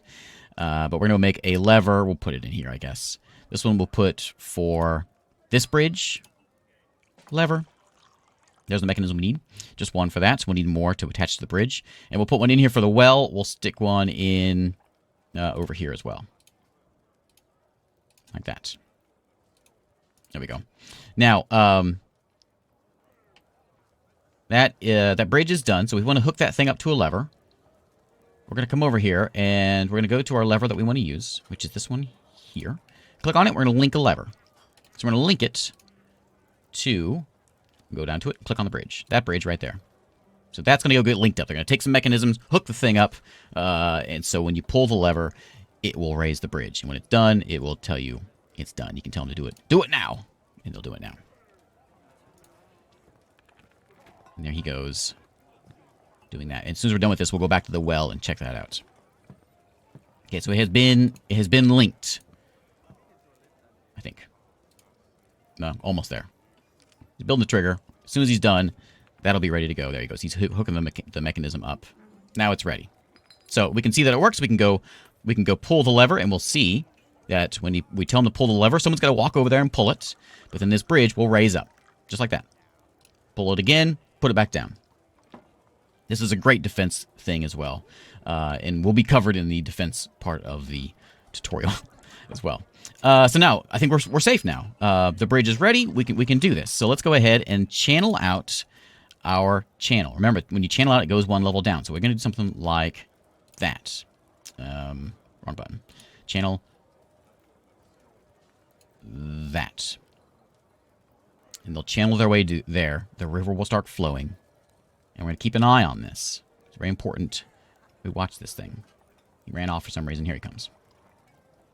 Okay, and there goes the water. It's going to go flooding down into the channel, and here it comes flying. It's going to push some rocks along with it. And it's going to go fill up my basin here. My cistern. Now, the main reason you want to do this is because if you're in a colder place, then you're going to have some problems with... Ooh, that's going faster. Faster than I was expecting it would go. You're going to have problems with the rivers freezing. Wintertime's going to hit, and you're going to have a real problem with no water because, well, it's frozen. If it's underground like this, it won't freeze. This is filling up very quickly.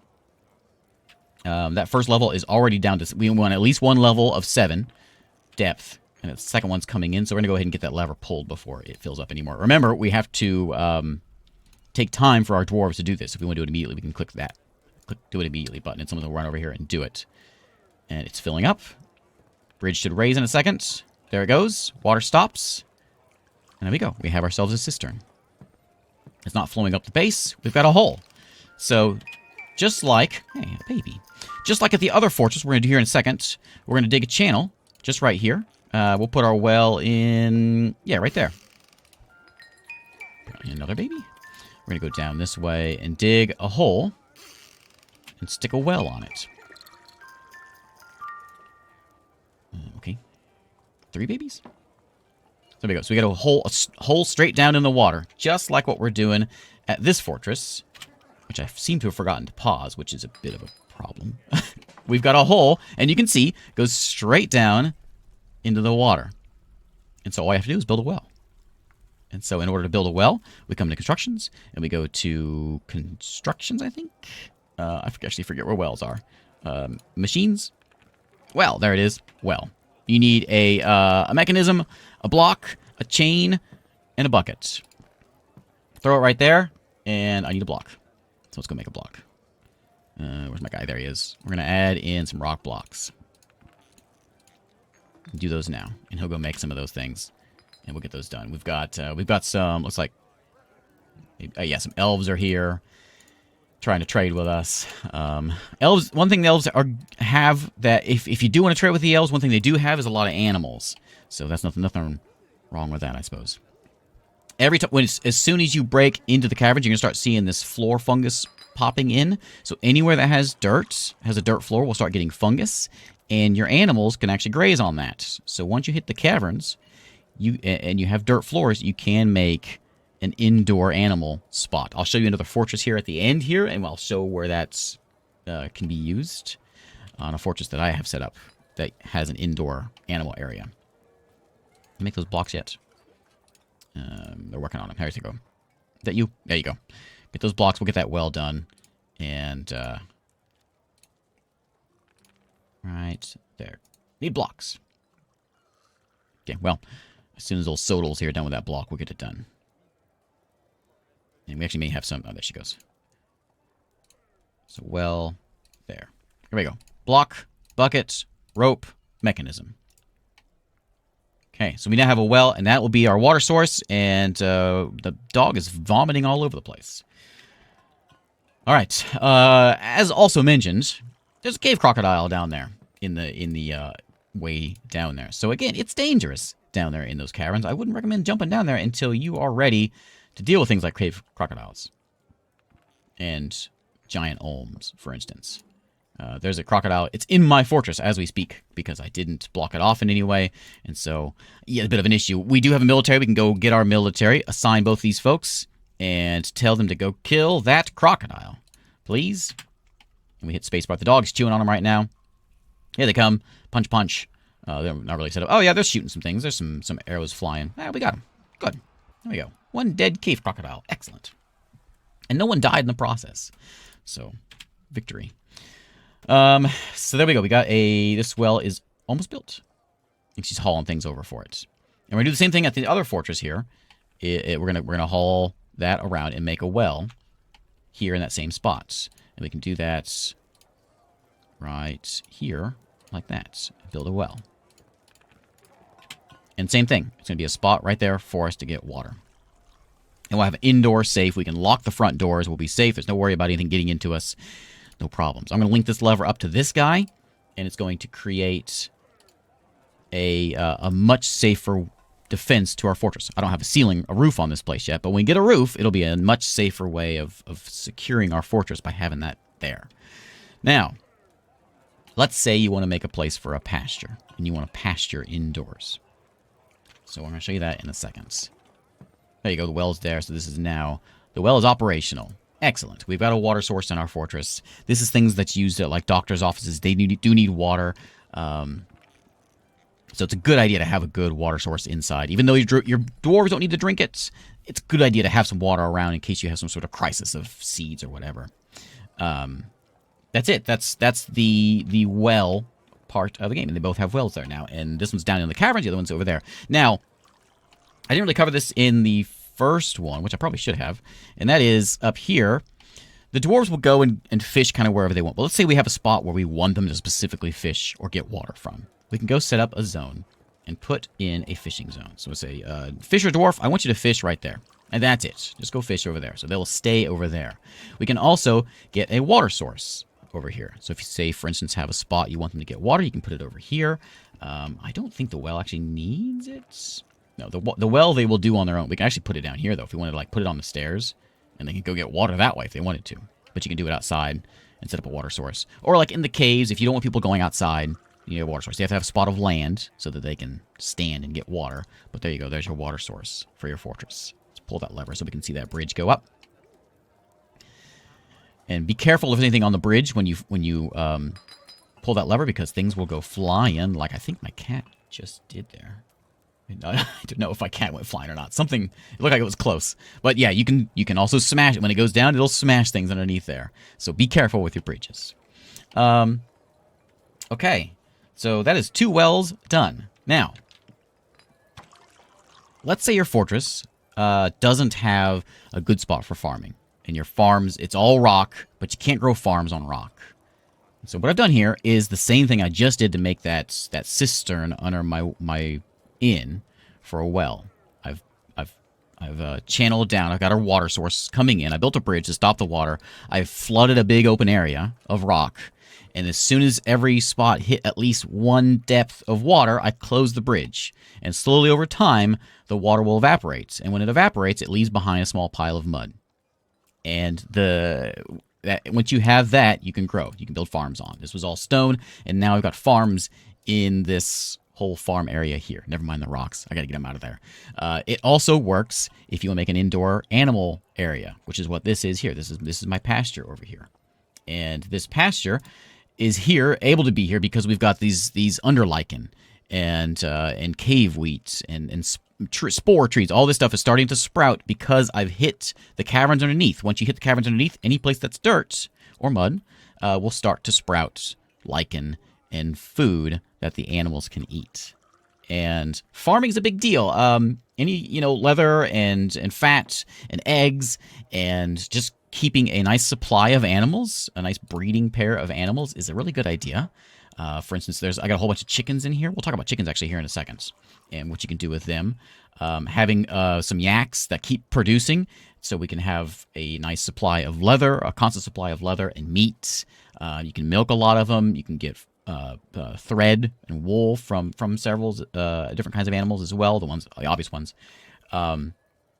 So animals is a very important part. The problem is when your animals are set outside, anytime you get attacked, that's the first thing the invaders are going to go for. They're going to start killing your animals. So having something inside like that in your fortress that's safe is probably the best idea. For instance, I'm talking about chickens. So let's talk about chickens. Both my embarks, I didn't start with really anything other than this one's got a duck. It's a good idea if you plan your embark to bring like 5 turkeys or chickens or ducks, 5 of the same kind. Like bring a boy and 4 girl, whatever, poultry.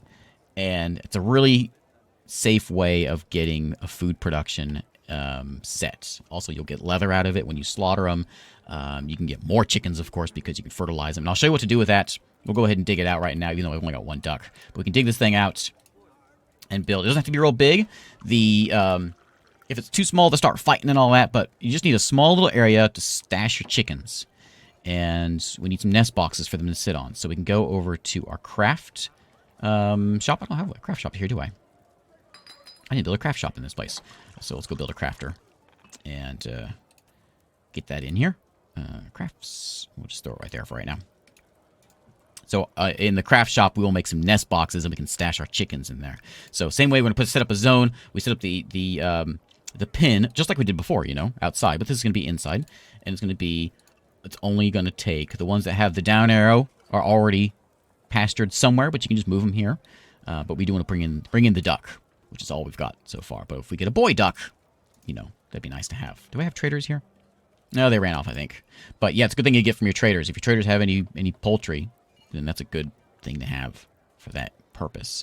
We're going to add in a nest box, if I know where nest boxes are from. I think they're from here. They might. Oh yeah, wooden nest box. Or we're going to rock nest box. We'll do some rock ones. We don't need 10 of them. We'll just do 4 of them for right now. And when they get made, we'll place those in here. They're like beds. Well, obviously, they're like beds for our chickens. And when they start laying eggs, we can forbid those things. And you can forbid things using this tool over here. And so you can lock it to where they won't eat those eggs so you can get more chickens. So if you have a problem with not enough chickens, that's one way of dealing with that. Eventually, they'll go bring... At least you should bring that duck in here. I'm not sure where he's at. The duck should get brought in here. And we'll have a place for Mr. Duck if he ever gets brought in. There he goes. He's going to grab the duck. I was trying to figure out why he wasn't leaving. I didn't have the bridge down. So we went out, got the duck, and he's going to bring him and stash him in here. Here comes Mr. Duck. There he is. Mr. Duck apparently has some worms and things in there. You don't need to feed them. They'll feed off little slugs and things that come along the place. Is that a snail in there? It's covered in critters. Let's go put in my nest box, if I've got it yet. I think it's in... I don't know where nest boxes are. I think they're in constructions? I don't know where they are. Nest box. Nest box. Not in there. I don't know where nest boxes are. There they are. In farming. Nest box. And you can see them placed over here. So we'll throw them in so our chickens have a place to lay their eggs. Or whatever they are. Turkeys. Turkeys, I think, are the better choice because they lay more eggs and they're a little bigger. But chickens do the job. And so, slowly but surely, that chicken should start laying eggs. Or that's a duck, isn't it? That duck should start laying eggs. Ideally, we would have a boy duck. Then we could have more ducks and more eggs and have a nice food supply there for that. I'm trying to think if there's anything else I need to cover. I think that was the basic stuff. The real issue is getting the water laid out for the farms. It's kind of a complicated process, and it's very risky because you may very easily flood your fortress. If that lever ever gets pulled, you're going to have a bad time because all this water is going to keep on flowing. It's going to raise to the level of the river, which is my entire fortress. So keep that marker of something on that lever and don't let it get pulled again because you'll be in trouble if you do. I think that covers all the urgent questions that I had from before. If you're ever down into the caves, you can do the same thing. And you can come down here. Another easy tool tip here. I don't think that the tutorial gives you... Where's my way in here? Is if you find a spot you want to go to, you can click this top button up here, and you can set... we'll say, I want this to be F5. Click right there, and this is now F5. We can say this is the caves. So every time we go wherever we need to go, hit F5, takes you back. And you can see down here we got pigtails and dimple cups. All the good stuff is in here. We can chop these trees however as we please. These trees are mushrooms, but they work as wood. We can farm on this mud, and probably a good idea to station the military down there. I'm going to put a whole... This would be a lot longer video if I went into military stuff right now. So I'm going to go military next time, and we'll talk about setting up... Well, stationing them and setting up orders and setting up equipment and their schedules and all that next time. But I think that covers food, water, and the basics. I don't want to get too advanced stuff because the game is very sandboxy, very open. Do what you want, you know? And I think that the advanced stuff is best served discovering on your own. Hey, look, Pozic wants to go eradicate monsters. This happens sometimes whenever you get into the caves. So, Tozik, go on in there. So they're going to basically join my dwarves here. We've got a human here, a human pikeman, who's one of the guys, Pozic. And I can't really do much with him, but he's going to go run around. You can see there's the 3. And they're going to go run around through the, mostly hang out in the tavern. But they're going to run into the caverns and start hacking and killing monsters. And they're great to have around because they will keep the place clean. Thanks for watching. And I will see you next time when we talk about military, probably. Welcome to the military tutorial for Dwarf Fortress. My goal today is to talk about everything military. And we'll start out from the very beginning. We'll start with no squads, and we'll build a couple of different squads, melee and ranged. We will get them equipped. We'll build some armor and weapons, and we will get them training and schedule some patrol routes and make sure they are stationed and able to defend our fortress. Also, I'll finish my doctor's office here and get some soap brought in so that we can get these injured dwarves that are going to get hurt out fighting healed up. And then, along with the barracks and training, we'll go out into the world by the end of this, and maybe we'll go raid some things. Like there's a monastery out there that has an artifact. It looks like it needs stealing. Or maybe there's a goblin fortress here we can go. Or that's a dwarven tower we can go attack. Well, we'll see if we can go on a expedition by the end of this. To begin, let's talk about making a squad. I've already got my militia commander set up here as Az. So we're going to go to the create a new squad. We'll let Az lead this squad. For your choices here, you've got leather armor. This is melee. We got metal armor as a melee squad. We got archers who use leather armor, and then no uniform is just naked with fists. We want a metal armor squad. When you do the default Embark, you begin with a couple things, I think. At least a couple weapons. But we're going to make all this stuff, so that's fine. Metal armor, of course, is better than leather. The turquoises of mirrors is led by Az here. If we want to add more dwarves to it, we're going to click the little face here, which I think I've shown this before, but just a good refresher here. Position 2, who do we want to put into the military? The only advice I would say is make sure you don't put in your important folks like your medical dwarf, your manager. If your manager is in the military and he's on active assignment, training, whatever, he won't be doing any manager work. So make sure you do not select them. My manager is Regoth here, so I'm not going to put him in the military. But also my ranger, I want him out there like hunting, so I don't want to put him in the military because I want him doing his job. If you have any dwarves that you have set on a job, your brewer, for instance, keep him out of the military. We'll put in Leecott here, our cheesemaker, and even though, like, well, yeah, we put Sarvesh in there, my weaponsmith. That's fine. He's competent. We'll put him in there. So we'll do 3 melees, and we'll do 3 ranged. Make a new squad here. We'll put, I think Leecott's from my other squad that I made, my other militia commander, so we'll put him in there. Militia captain, I'm sorry. Set them up as an archer squad, which is going to be leather armor, the stormy towers here. Leecott will roll with Leetast, my trader, and how about the other Leecott, my leather worker? So if they're in the squad and not training, it's fine. They'll still do their jobs. But as soon as I assign them to go kill something or train, they will stop doing their normal job and run off and go join the military. So make sure that Ast, Regoth here, my bookkeeper, Thikut, keep them out of the military. If they're doing a very important job. So let's talk about equipment first. So we've got both these squads here. We can check anything we want to do with military, we do with these check marks. We're over here in the military tab, squad sidebar. We can click on these check marks, and all of our orders we can do is down here. So if we want to mess with equipment, we can hit the equipment button. I've got it paused so they haven't grabbed anything, but I'll unpause now.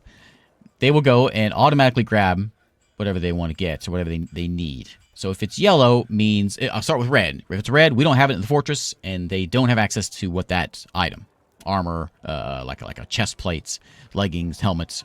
We have nothing of that here. We do have some weapons though, and they've got some weapons that they have claimed. They don't have them in their hands right now because they're doing other jobs. But if we assign them to go kill something or patrol or train, they will grab a weapon and do that. We'll look at Az here as details. Az has claimed a bismuth bronze warhammer. So whenever she needs it, she'll go grab it to fight. And my archers here look like they have a wood crossbow and a quiver. They don't need shields, of course, because they've got crossbows. So we need to make all this stuff for them and make sure they are able to get it when they need it. My archers also, of course, need bolts, which I already have an order to make bolts, and I think they're getting made as we speak right now by Mebzith here. So they should start grabbing these when they need them to. And we'll need backpacks and, of course, water skins if we're out patrolling or whatever, and we don't want our dwarves having to come back and get drinks all the time, so they can stay out stationed for longer. So let's get a few of these things made. I got a bunch of leather up here. We'll start with the archers. So leatherworks. We know the leatherworks starts for the butcher and then goes to the tanner. Tans the hides, which then goes to the leatherworks. So we'll start with some leather armor. We need 3 of these. We can do a work order and set up some leather armor. We need 3 for our 3 archer dwarves. I'm not sure I have enough leather for most of this stuff, but we can get some leggings done as well. We can probably get 3 of those done. The next, probably most important thing is going to be, well, water skins, probably.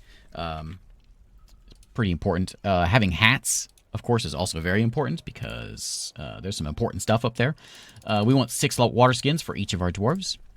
And I'm making just enough to what we have because I don't have a lot of leather laying around here. And I don't have many animals that I can slaughter to get more leather. So we're getting the basics done. And that should, and we'll actually notice here as we equip, as we watch this, they will go, there we go, Leakot's already gone and claimed a horse leather armor. We slaughtered a horse a while back. And there's the armor that we just made that they are using.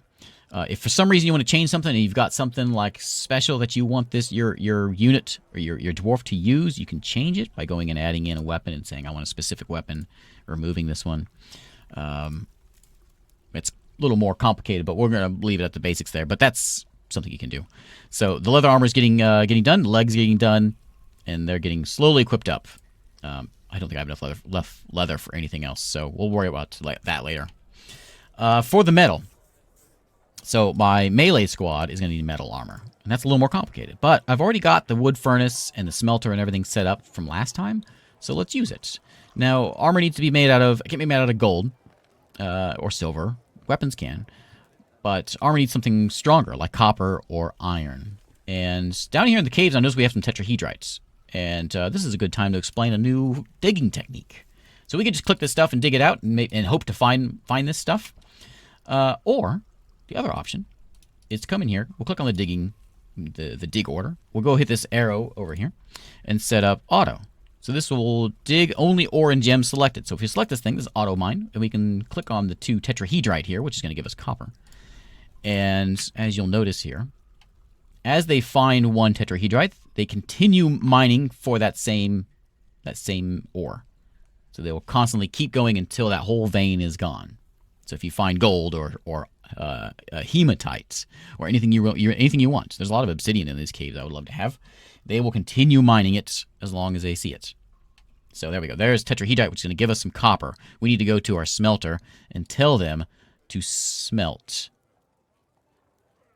tetrahedrite, which we covered the gold before. Same idea. I wanted to do it. Just always do it. If you've got tetrahedrite ore, I want you smelting it. Expand the stockpile a little bit so my bars can all fit right in there. And actually, I would like that to not be... Let me change this. I don't want any stone blocks in here. I just want metal. And I think that's it. Just metal bars in here. Yeah, the coal can go... yeah, we'll just do metal blocks in there. Metal bars in that spot there. My coal's going to get hauled away, which is probably a good idea to keep a coal nearby, but whatever. So to run the smelter, right, we needed charcoal, and we just need the metal.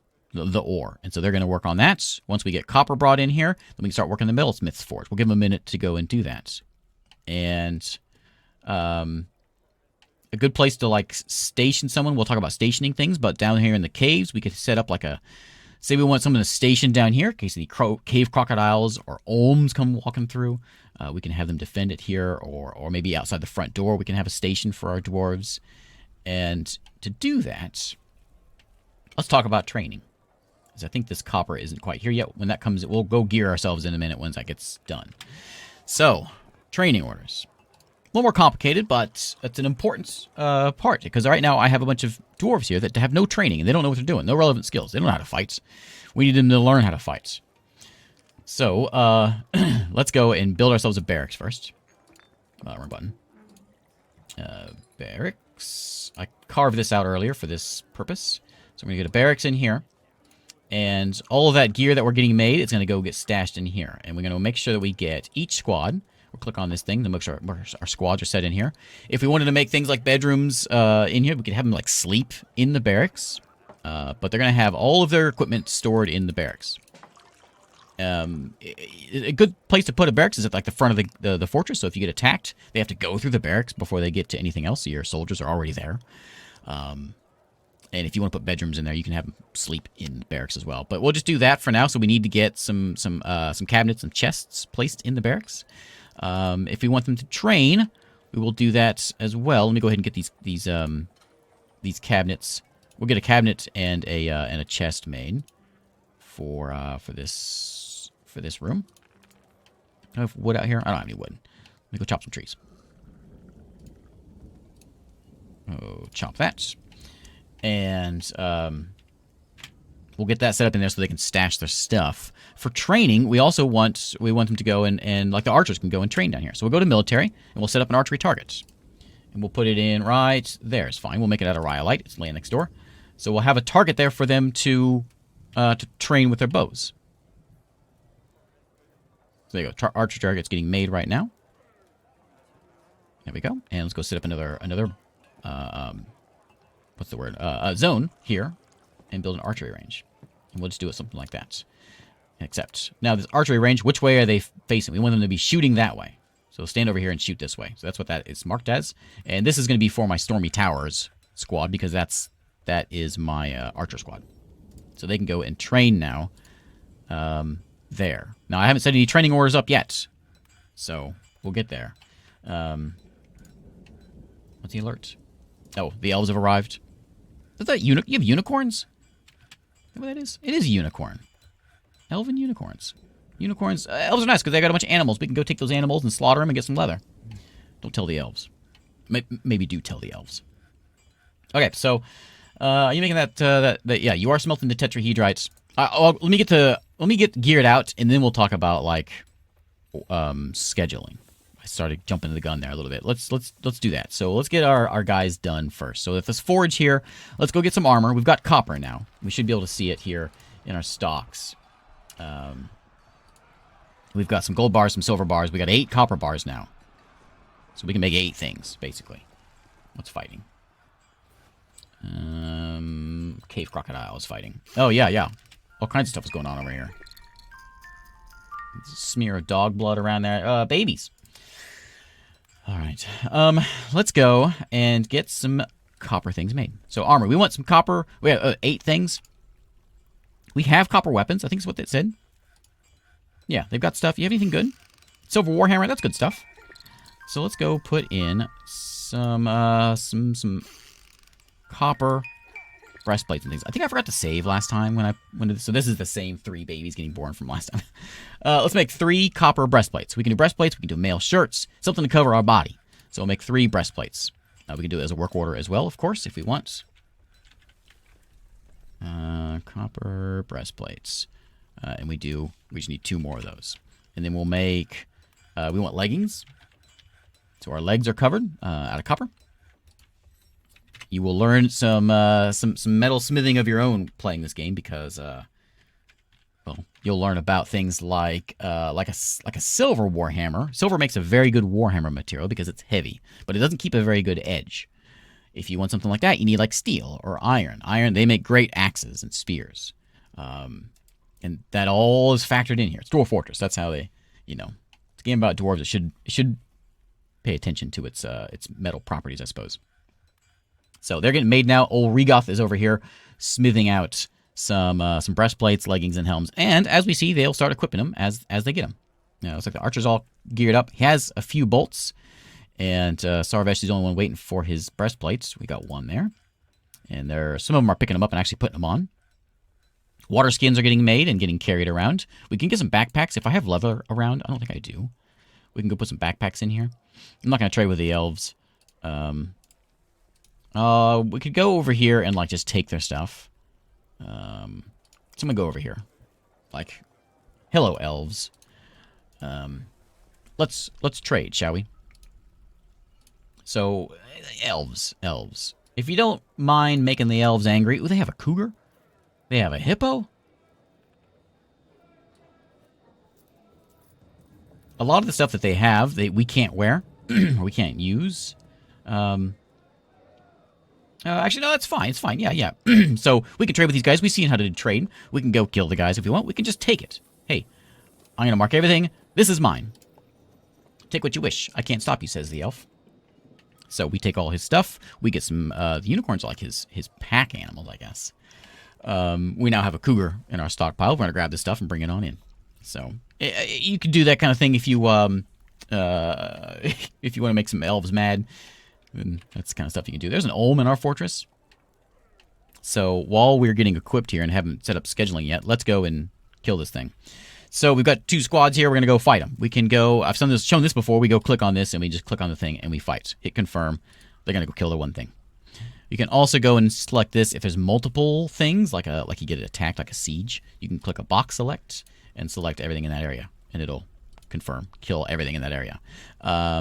If you're walking a long way, it's probably a good idea to station, to move everyone to a nearby spot. That way you're not coming at them one at a time. An Olm isn't too bad, so I'm not going to be worried about it. We can patrol. We can set up as patrol and burrows we'll talk about later. So let's go over here and just kill that Olm. And we got both of them selected, so they'll both come running down here and start hacking and slashing and killing the Olm. And done. Dead Olm. That tetrahedrite was a pretty big vein there. Look at that. Ooh, found some gems in there, too. Okay, so now we've got gearing going on. Now I think it's time to talk about scheduling. So we'll start with... I'm just going to stick with just one for right now because it's a little less overwhelming. Let's go to schedule. So right now they're off-duty. There's some already built in here for you if you wish to use them. Off-duty, they aren't doing any training or anything like that. They're still doing their jobs. Staggered training... And we can see the monthly schedule here. Shows us what's going on. These are the 3 months in a season. So they've got 1 season off, 1 season on. 1 season off, 1 season on. And so they're going to go into the barracks and train for that whole season with the staggered training, which is probably a good idea, which is not a bad one. I typically go back and forth. If you want them to, say, train off, you can do it this way. And then copy and paste and paste. And that way they'll train 1 month, off 1 month. Train 1 month, off 1 month. Which is one way of doing it. Is not a bad way of doing it as well. If you want to edit this order. So let's start with the first month. We're going to edit this order. As it is right now, we've only got 3 dwarves. But if we had 10, all of them, at least 10 of them, all of them are going to be training for that month. Anytime that this order is set up. Let's say we want, I want 2 of them to train at all times. Because I got another job for the other one.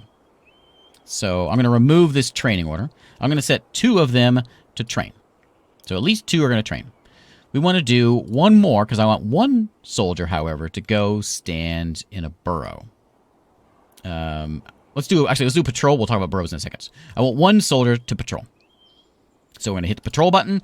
Where are they going to patrol? We're going to set up a route. I'm going to create a new route here. We're going to call it outside. Where's my caps lock on? Outside. Okay. We gotta do it right now. Okay. So we're gonna click where we want them to go. So we can start there. We're gonna go... we'll have them march up to, up to here. And he can come over here.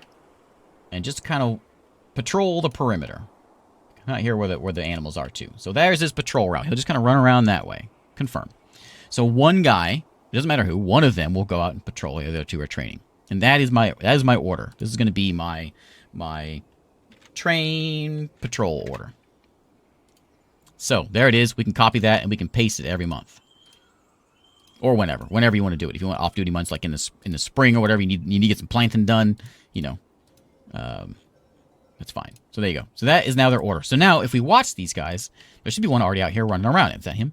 He's going to pick stuff up, I think. We should find... there he is. Right there. Leacott, my recruit, is patrolling outside now. So he will continue to walk that route and keep this place safe outside. Not a bad idea to do this downstairs. I'm going to show off the burrow for that reason. But there is a patrol route. We can manually do this if we want by just selecting this and then telling them manually to come in here and patrol a route.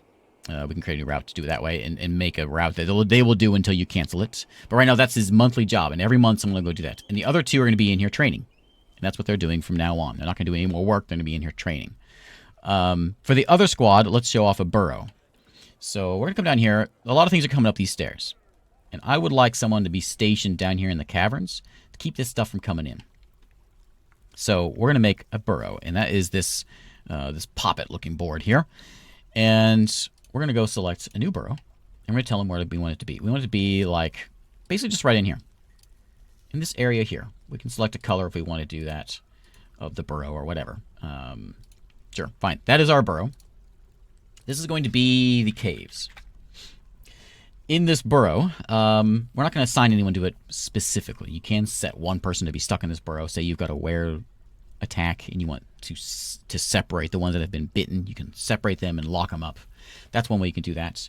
But that burrow has been made now, so we're going to right-click and get out of there. We're going to go to the Stormy Towers. Same thing. We're going to do a schedule. We're going to make a new one. So we're going to go in here to edit, and we want to start up with a new order. No orders on this one just yet. I want one guy stationed down here. So I'm going to station one guy in a burrow, the shield, and we'll put them in the caves. Confirm. So one guy's going to be defending the caves. The other two, same thing. I want them to train. So we're going to have them set to training. And we can even have them like stationed. You can have them stationed somewhere. So if you've got like an overlook, good place for your archers. You can put a burrow or a station or whatever, like a tower or some sort of defensible spot. You can do that as well. We will set them to train like that, and now we're done. That's the order. Copy that one, and we're going to paste it in here. We're going to paste it. I want. It was which one were we doing? I want to copy that one. And, I can't do it here. Okay, it did it already. Multiple orders. It's already there. Okay.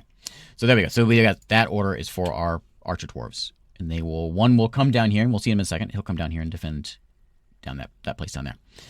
Another good defensive thing you can do is, the real basic thing is cage traps.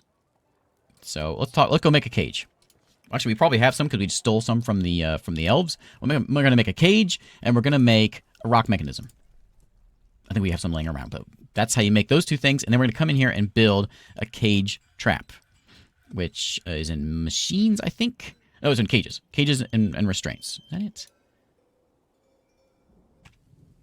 Cage trap, obviously, is where it says traps. Let's go make a cage trap. So cage trap is going to be set up. There's multiple things you can do. You can make, well, I'll let you play around with the rest of these, but a cage trap is a nice, simple one. So let's put this one, let's go down here in the caves. We'll probably find something down here. So we can kind of line these things up. I only made one, but we can line a few of these things up. So if something comes walking through here, we'll make it with a mechanism and a cage, and someone will go build that thing. And so not all creatures will fall into those things. Our dwarves won't fall into them. But some creatures will come walking into there and step into that thing. My archer's down here defending. There's our cage trap. So as they walk in, they'll get stuck in there, and you'll have an animal in a cage, and it will show up just like the things we stole. They're caged up here. There's a hippo. We have a tame hippo. If anything's ever in a cage and you want to know how to get it out, all you need to do is you can just go over here to your pasture and put them in your pasture. I'll put them all in there. And your dwarves will take them out of the cages and put them in the pasture. And then once they're in there, you can let them free. And they go roam around wherever. But the hippo needs to be grazing. But we have a tame hippo. That's fantastic. He's not trainable, is he? Nope. Too bad. I want him trained as like a war hippo. So there is a decent defense thing for you. You can play around with weapon traps are also pretty useful. Here you just get some sort of weapon, which see if that comes in here. A mechanism and we can use those elven things we picked up. Look, they got leaves on them. We'll put in a spear here. And up to 10 items go into this, so we'll just use all those. I'm not sure what the bows will do for us. Did we have a... Oh, did we make that? Oh, yeah, that's a new artifact there. We're not going to use that. We'll just do... I'm not sure the crossbows are going to do us any good because... Spears. You want to make spears for this. And a good cheap way of making the weapon traps is to make... where are they at here? This guy. nice cheap one is these just wooden training spears. They're real easy to make, real cheap. They're not really that effective, but you're slamming 10 of those spears into a weapon trap, so if something steps on it, it'll hurt them. And you can kind of line those up to your gates, and they'll make a nice defense. Another good thing for your archers is let's build a wall. Let's get a wall here. I'll make it out of anything. I just don't care what it's made out of. And just set up a wall to show like a burrow. Trying to think if there's a better place we can put it. Here, let's do it up here. So something wants to attack us. Let's set up a wall over here. And we can station someone to stand in this spot. It's not the most safe. It won't be the safest burrow, but you'll get the point of this. People are going to come in here and try to attack my fortress. I'm going to have a tower over here, which ideally we could enclose and put a door in. Maybe have like a hatch below that we can climb up into, so we can have a defensive tower. Once it gets built, we can come in here and we can engrave some fortifications in it. Fortifications go before the walls, don't they now? Okay, sorry. Remove that and put the fortifications in. Sorry. So we're going to go in here and we want to build the fortifications, which is in this way, fortification. Like that. So basically it's arrow slits. I mean, good idea to put a roof on this and put a wall behind it, but I could station a dwarf back here. He can shoot arrows through this, and when someone comes and attacks, they will be able to shoot down on them. My elves. There goes my patrol guy. My elves. My elves. I'm sorry. My dwarf should stand in nearby here and shoot down into that. If we set up a burrow in here, it'd be even better. They would actually stand in it and not around it. But that's a good defense in case something comes at you from outside or wherever, a tower may want to be. Good idea to enclose that. We could build a tunnel in here and dig up to it and have it completely enclosed so there's something can't just get in there and chew on them real easy. And that is, let me see what else I got on my list here. I almost forgot it again. Soap. Almost forgot my soap again. I do want to talk about shields. I know you may notice here that my range guys don't need shields, obviously, but the melee guys do. And unless it has changed, whether it's a wood shield or a steel shield or whatever, it doesn't matter. It's same thing. So we're going to make some wooden shields because wood's real easy and cheap that we can throw in here. And my melee guys will go grab some of those. Soap. Let me go. So I've set up, soap requires a butcher. The butcher will slaughter the animals, and then it's going to go to a kitchen. The kitchen will automatically render the fats. Where my kitchen is, will automatically render the fat out. And then, I think the kitchen does it. It might be you. Whatever it is, it's automatic. Yeah, there we go. The kitchen automatically does that. So you need a butcher, you need a kitchen, which will give you fat. You need a wood furnace, which will give you ash. And then you need, we'll put it down here, next to the soap maker, you need an ashery. An ashery is going to take that ash and make lime out of it. And then the lime is, well, then the lime and the tallow will go to the soap maker and make soap. As soon as I'm done here, I'll show you how we do that. And soap is very important because you're going to get infections and well, obviously you're going to get some problems. So we can make some lye, different options, but we just make some lye. And I'm going to set this up as an order and just tell them to always have 10 around. If you're down to 3, I think I explained this wrong in the first tutorial. When you set this up here, so when it gets to less than 3, they're going to come back and they're going to make 10 more. It doesn't go up to 10. They make 10 more. And so you can kind of keep eye on that with like drinks and things, which, where's my drinks at? I seem to have run out of drinks. I seem to have run out of plum helmet seeds. Yeah, that's a bit of an issue. We're out of seeds. We're out of seeds. I probably should have, I think because I had the save and well, you know what? Good way of explaining some things. Let's go and grab some plants. There's a bunch out here we can grab. Just yank some stuff into the fortress here. Since I am out of those, let me go. I do have sweet pods still, so we'll get some sweet pods done. And we'll start brewing some drinks. And you can see it's happening now because we've got some stuff coming in. And they'll grab whatever they can outside and they'll start bringing it in, and we can start brewing it as it comes in. but it'll take a little bit. What's that? A grackle. So, did we get that soap done? Ashery, make and lie. Soap maker. Make me some soap as soon as this gets done. And we'll get some soap made.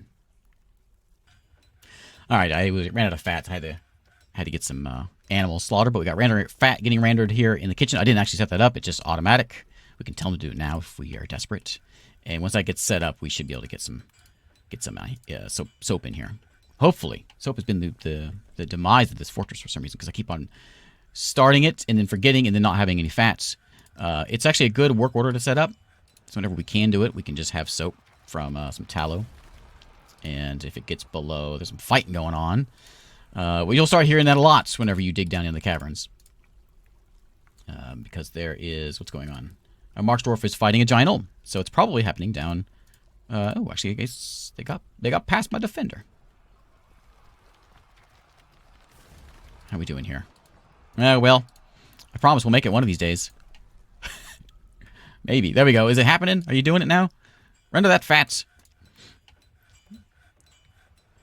Then we'll get it done down here. What's going on? March Dwarf is dead. Oh, something came up and killed my March Dwarf. My defender got chewed up by something. Oh, there's a dead guy out here too. Mutilated corpse. What's going on in my fortress? There is a giant cave toad. It's probably what's doing all the killing. Here he is. Yeah. Alright, let's call in the military. What we have left. I'm going to move them here first. Because if I send them to attack, they may just go in and like one at a time. Because you can see Sarvesh is here quick. Make sure that toad's not like coming upstairs to get us. There he is. He's right there. So where'd he go? There. Oh, he's out. He's fighting right now. So let's go get him. Okay, get down there and start fighting. There we go. We got him. All right. Good. Good. Good. Hey, you know what we could use? We could use some soap. Tell me there's soap. Ugh. On rotten. Well, you know, we got the lye. We've got the ash. I think I have ash. I'm gonna get some ash made. And you're doing your rendering of your fat thing. What's going on over here? We lost Leecott and Leetast. Oh man. Well, what I want to do before the end of this video is I want to go on an expedition. So let's go do that. And hopefully nothing attacks us. Remember, if your dwarves go away on expedition, that means there's no one here to defend. So good idea to have a force that can stay behind and defend. Leecott is the only archer now. But they're mostly geared up. We're going to send them off on a journey. So we go to the world map, and we can tell them where to go here. We can kind of look around and see what we can find. So if you got any like wars, you can see that here as well. Like the blue folks here, that's the Ardent Creation. We are part of the Wires of Mortifying, our site governments. Civilization is the Holy City, which is them as well, same people. We've got our allied dwarves, the Fortification of Warding up that way. Are we at war with anyone? Looks like we're not. In your generation, world generation, you'll get wars with certain folks or alliances. Looks like we're allied with the elves. We have goblins over here, over this way. Peace with those goblins. Sometimes you'll find things like tombs. They will sort of pop up as folks come in to talk to you. They'll tell you about tombs. There's a monastery over here. Monastery of Gleam Conflict. There's rumored to be 3 artifacts there. I'd like to have those. So we're going to click on that. And which squad do we want to send on that? I'm going to leave the Stormy Towers behind, but I'm going to send the Tortoises. So that's 3 dwarves. Not much. What they're going to do while they're there is, if there's any captives, they'll grab them. If they want to, mostly we're looting items. If we were to do something like attack a place, say we want to attack this tower here. Look on this one here. Then we have other options. We can raid. We try to sneak in and take whatever we can, or free people. We can go just openly attack it. We need more than three dwarves for that. We can try to burn it down. We can demand tribute. We can demand ongoing tribute, so they're going to keep on bringing us stuff. We can conquer and occupy the place. If we do that, the dwarves that go and win and survive will stay there, and that will become part of your kingdom. And you can also demand they surrender and occupy that place. Again, still becomes part of your kingdom. You can request dwarves to come back and forth from there, and it's going to generally build up your. I think it mostly builds up your the views of your fort in the eyes of other dwarves to come migrate to you. But mostly what we want to do is go try to raid this place. Do we want to do that one, or we want to go? Let's go explore the. No, this is more exciting. Let's go do this. We're gonna raid this place. You can figure out the monastery stuff. So we're just gonna raid in there and try to sneak in and take something from there. There is no artifacts there to try to take, but we might get something else. So we just right-click on that and then right-click again, and away they go. And we can see they're going by going to the menu here and go into our dwarves and see where they're going. So Likot, Sarvesh, and Az are all going to raid, learn, blockade. We can kind of follow them around here, and away they go. This mission is... Where are we going here? This learn blockade is about a day's travel away. So it's going to be 2 days before they come back. Hopefully they come back. There's about 10 folks that live there. Keep an eye on that. This is a tower, so there's probably going to be some more stuff there.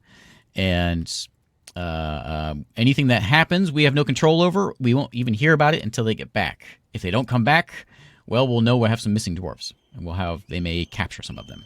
There they go. Off to go on a great journey to hopefully not die. All right. So we're slowly getting some plump helmets back in here. I noticed we're out of seeds now, but I saw one pop up there. They're slowly coming back in. As we brew them, we'll get more seeds. Oh, some humans showed up, huh?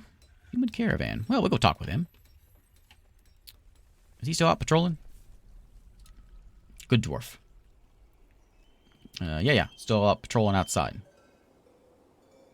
Excellent. He must be part of this squad. I thought he was the other squad. All right. Let's go look at the map and see if there's anything on here. Well, okay.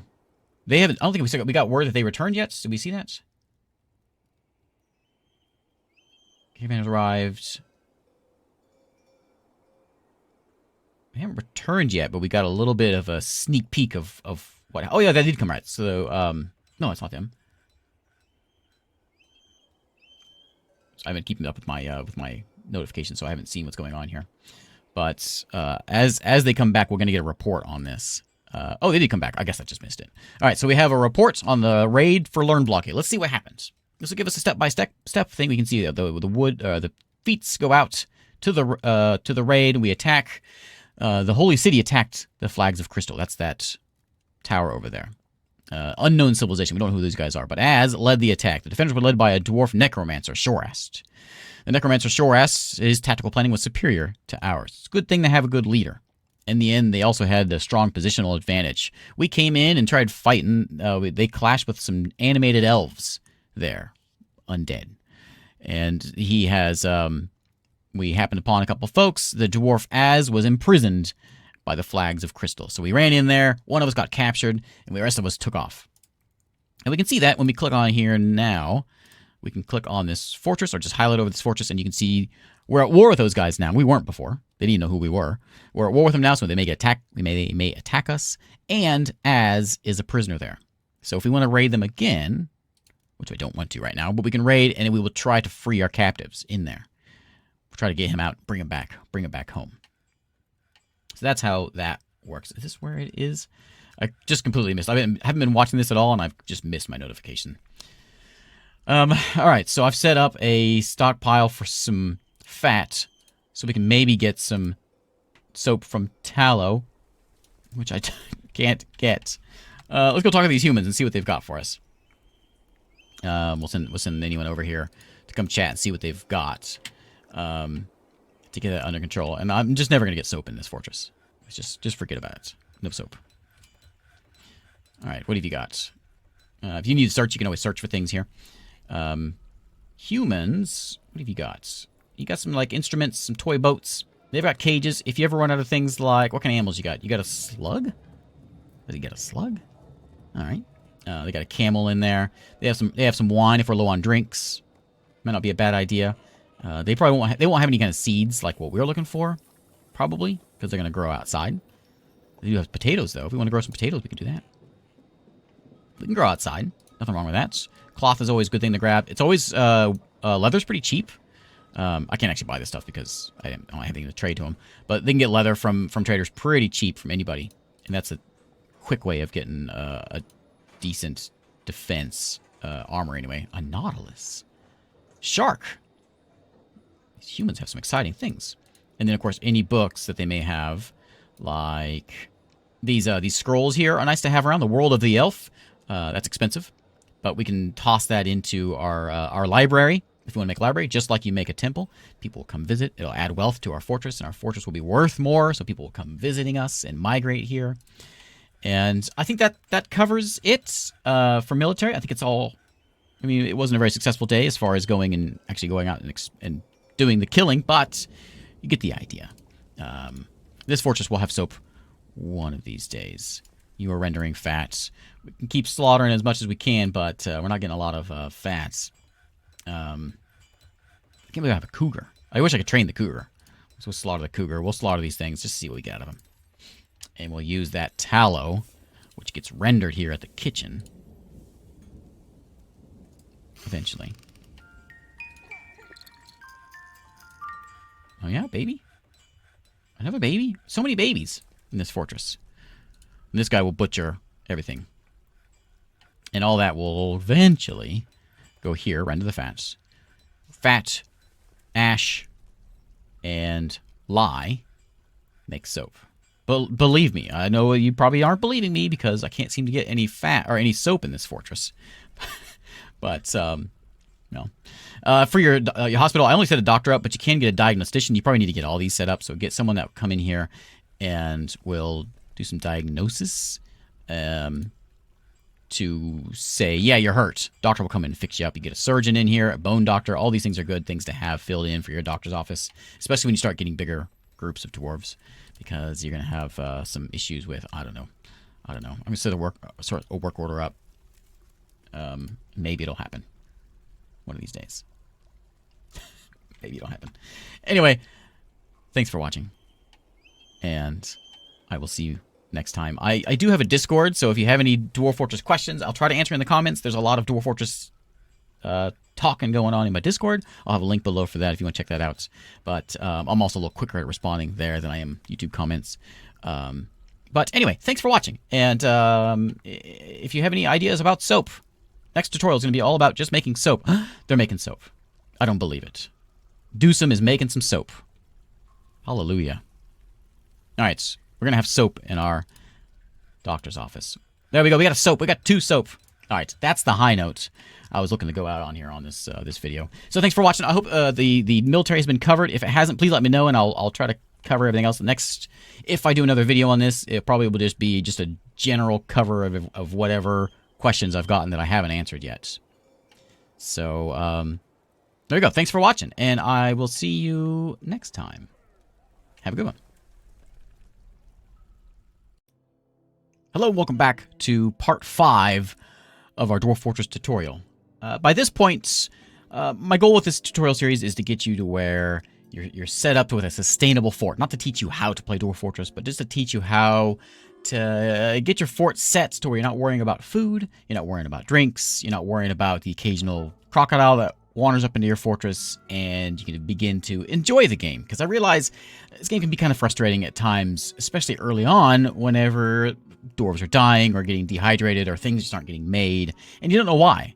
So my hopes here is to overcome that, so then you can begin to finally get into the game and enjoy what Dwarf Fortress is. So today I'm mostly going to talk about some things that are a little bit more a step up from the beginner things from the previous videos, and also talk about a couple of things I've gotten, a couple of comments that I've been getting over the videos and over the streams, and the questions and answer some of those today. So I want to start with talking about RimWorld, and I've gotten a lot of comments about RimWorld and questions kind of comparing the two. And obviously they are very similar games in one way, in some ways, in many ways. RimWorld is clearly inspired by Dwarf Fortress. And the thing is, though, when you play RimWorld, it's a different mentality versus going into Dwarf Fortress. Where RimWorld, if you're out of food, you just grab your pawn, you go tell them to go to the kitchen, make some food. If someone gets hurt, you tell your other pawn to go to the med bay to heal the guy. It's a lot more micromanagey than what Dwarf Fortress is. And Dwarf Fortress, I think I've used this metaphor before, this analogy before, and it's more of an ant farm, where rather than rather than manually or micromanaging your dwarves, they pretty much run their lives. And as long as you set things in motion, which is what this tutorial series is hoping to do, then everything mostly runs the way it's supposed to run. Obviously, dragons and undead and elves show up, so there's things pop up, but you're not going to be like dying in the first year because you can't get enough food or because you're not trying to survive that first year out in the elements, like many colony builders do. So, now that's out of the way. Let's talk about a few things here in our fortress. I want to talk about fat first and soap. So we got the soap thing running right now, and they're taking the tallow and making soap. And the thing I had issues with was getting the tallow made. And something you can do to help with that is the kitchen automatically takes the fat and renders it and makes you tallow. Also, the kitchen takes that tallow and makes meals out of it. And there's a way of stopping that from happening, which I should have done last time, but I didn't. It's a little extra steps, and I didn't want to get you into all the different menus, but it's very similar to the plump helmets, where you don't want them to cook the plump helmets like that. Make sure that's red. You can also come in here into the meat, fish, and others and find the tallow in here and tell them to not cook it. Now, if you have an animal that you are farming, say you've got, I don't know, sheep, for instance, or dogs or whatever they are, you can keep an eye on this. And when you see your kitchen, it'll bring the fat in and it'll switch it over to tallow. When that happens, it's a good idea to pause the kitchen so it's not cooking anything and go in there and make sure that you have turned off fat from getting cooked. And that way, every time we slaughter a sheep, we will have tallow laying around, so that tallow will then go into the soap maker. So we'll always have a flow of soap coming into our fortress. You don't have to do every animal, just the ones you're farming or one of the ones you're farming to make sure that you've got a side thing of tallow hanging out there. Speaking of the med bay, you can see all the things that we need here hitting the hourglass or the glass here, magnifying glass here. We can see all the things in the kitchen. Or sorry, in the med bay that we're using. There's thread, for instance. We'll talk about that in a second. Cloth. We got splints, crutches. These are all in the fortress. Whenever someone gets hurt, we can go and look at the dwarf, and you can see their health. And within their health, it'll tell you if they have any wounds. A lot of times they'll be hurt, but it won't say they have any wounds because they haven't gone to the doctor and have the diagnostician say, "Hey, you broke your leg." So then you can look at the description and get an idea of some things there as well. Treatment is a menu that will tell you what's going on. So if you have a doctor's bay and there's a dwarf that's been sitting in there for a year and you don't know what's going on, you can go into treatment and it'll tell you what's wrong. If he needs sutures, it means he needs thread. It means you need thread in your doctor's bay. If he broke a leg and he can't walk, he probably needs a splint and crutches. And you can kind of get an idea of what's going on in there and make sure you have doctors that can do those kinds of things also. One of the things it mentions in here is powder for casts. And you may be wondering, what do I get that from? Well, there's a whole other menu for you. Here in the labor tab, we've got stone use. This is a cheat sheet. Basically, it tells you all the things and all the stones below you and what they do for you. So galena, it has silver and lead. Gold nuggets, of course, have gold. You've got alabaster, which will give you plaster powder. That's what you're looking for. Bituminous coal will give you coal, which will make coke eventually for forging things. If you want to make steel, you got to start with iron. You get that iron from something like hematite, which will give you iron. And then you take chalk. You take those iron bars and you make pig iron bars. And take those pig iron bars and they turn into steel bars. And any questions or any what does this do for me? That's what it does. There you go. Obsidian makes good sharp blades. For instance, tetrahedrite, silver, copper. So that is your cheat sheet for silver in the game there. Let's talk about burial because I had a couple of dwarves that died last time, and we can see them in the unit menu into dead or missing, and we can see all the animals I've slaughtered, as well as where are they? There we go. Leecot and Leetast have both died. We can see their bodies. They I think they're down here in the caves. There's the toad that killed him. Down there. There's one in the stairway, and there's one down here I think down this way, down right there. So we got their bodies right there. What do we do with the bodies? Obviously, we want to bury them. One quick tip: if we want to make this way a quick zoom, we're going to click over here. I think I showed this before, and we're going to go zoom over here for our caves. So we can just go went back there that way, F2. So Litas, we have their bodies. That means that's kind of a good thing for us because we can just quickly make a coffin and throw them in the coffin. So we come over here to the stoneworker and make a coffin. Make a couple of rock coffins. I think we can do this at the carpenter shop as well. Wooden coffin? Wooden casket is what it is there.